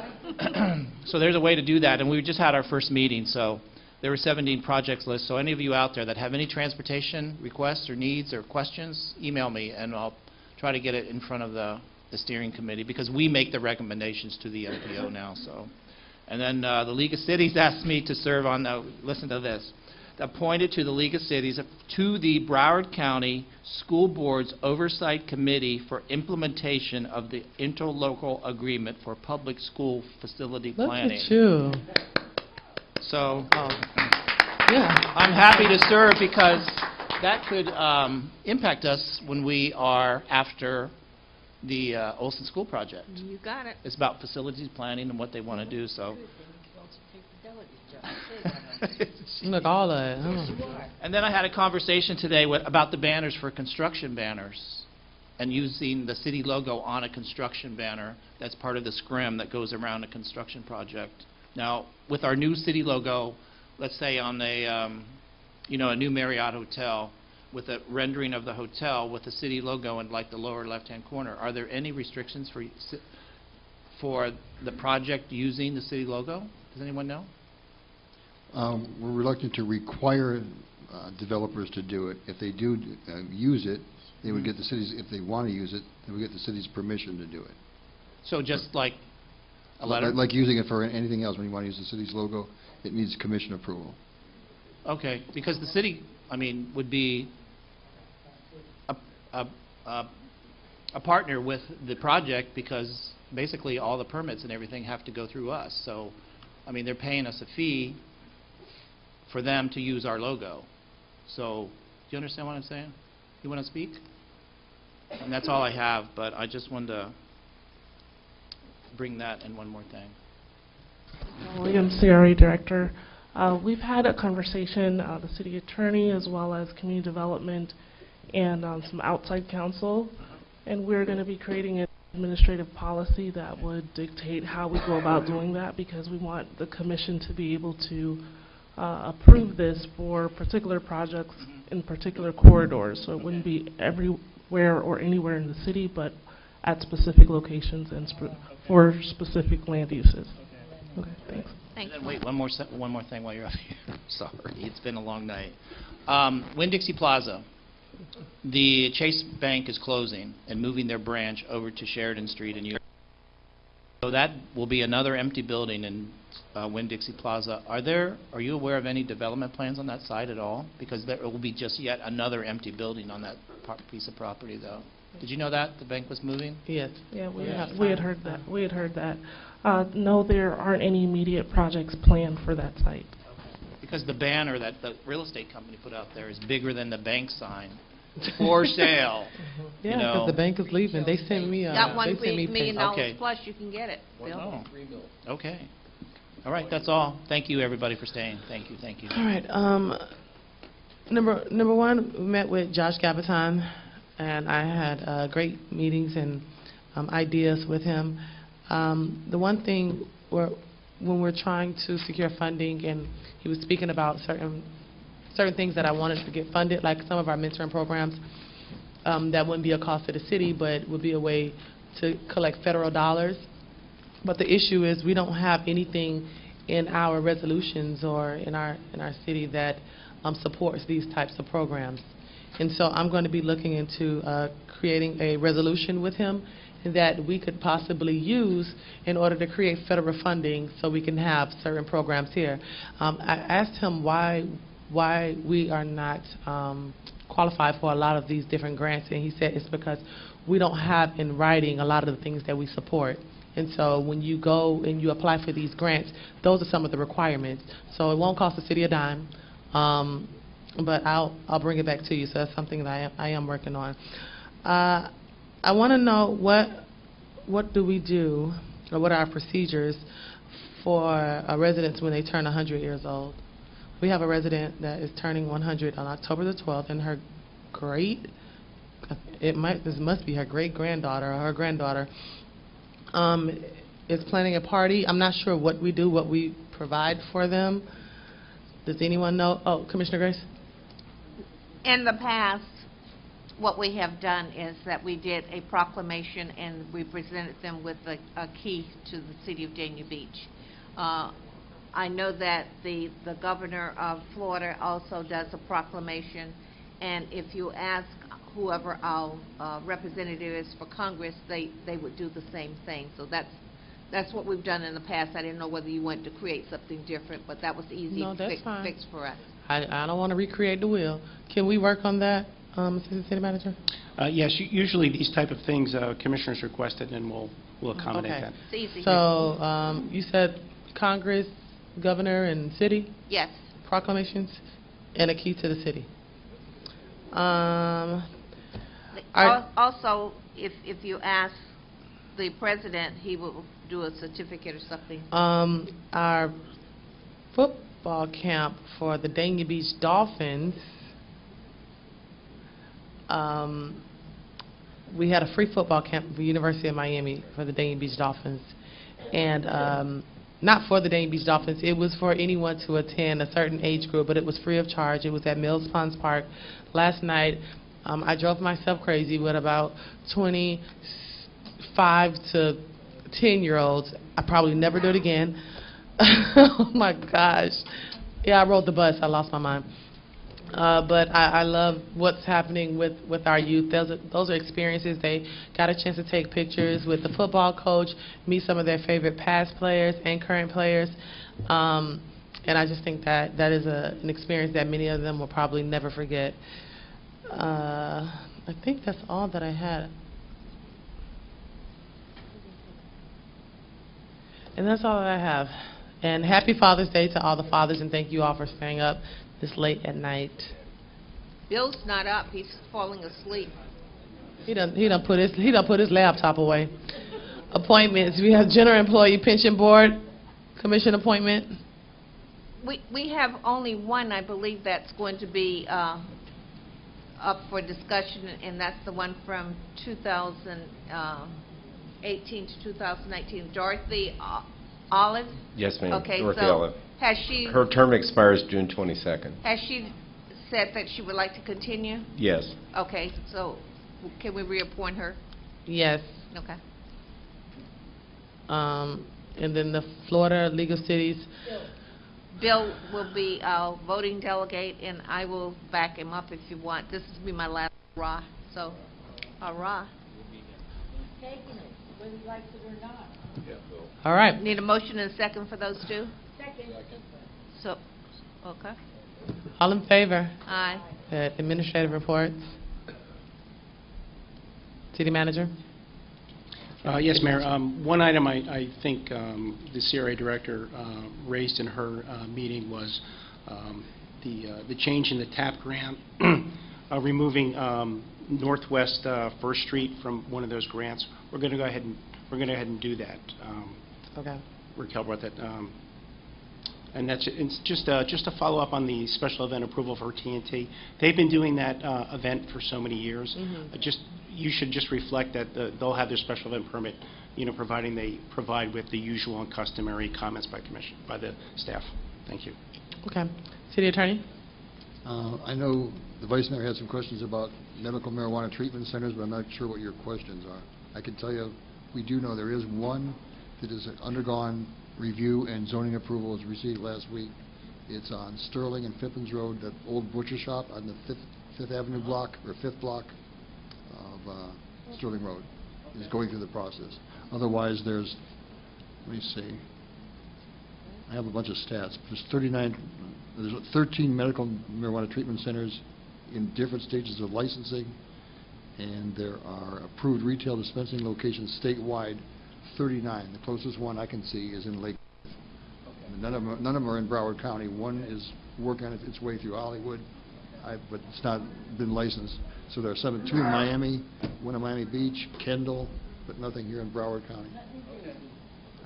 I say nothing else in Broward at all that's been approved as for retail sales. There was a judge said that it could be, smoking could be done, but then the state appealed it, and now there's a stay. It doesn't work until the court rules on the stay. So no, it's not approved yet statewide. No, that's all I've got. City Clerk? Meeting reminders, Wednesday, June 13th, actually tomorrow at 1 p.m. You have your workshop, city manager candidate recommendations. What time is that? That 1 is o'clock. 1 p.m. Oh, Then on Monday, June 25th at 9 a.m., you have a workshop, city manager interviews. And then on Tuesday, June 26th at 7 p.m., your regular city commission meeting. That's all. Meeting adjourned.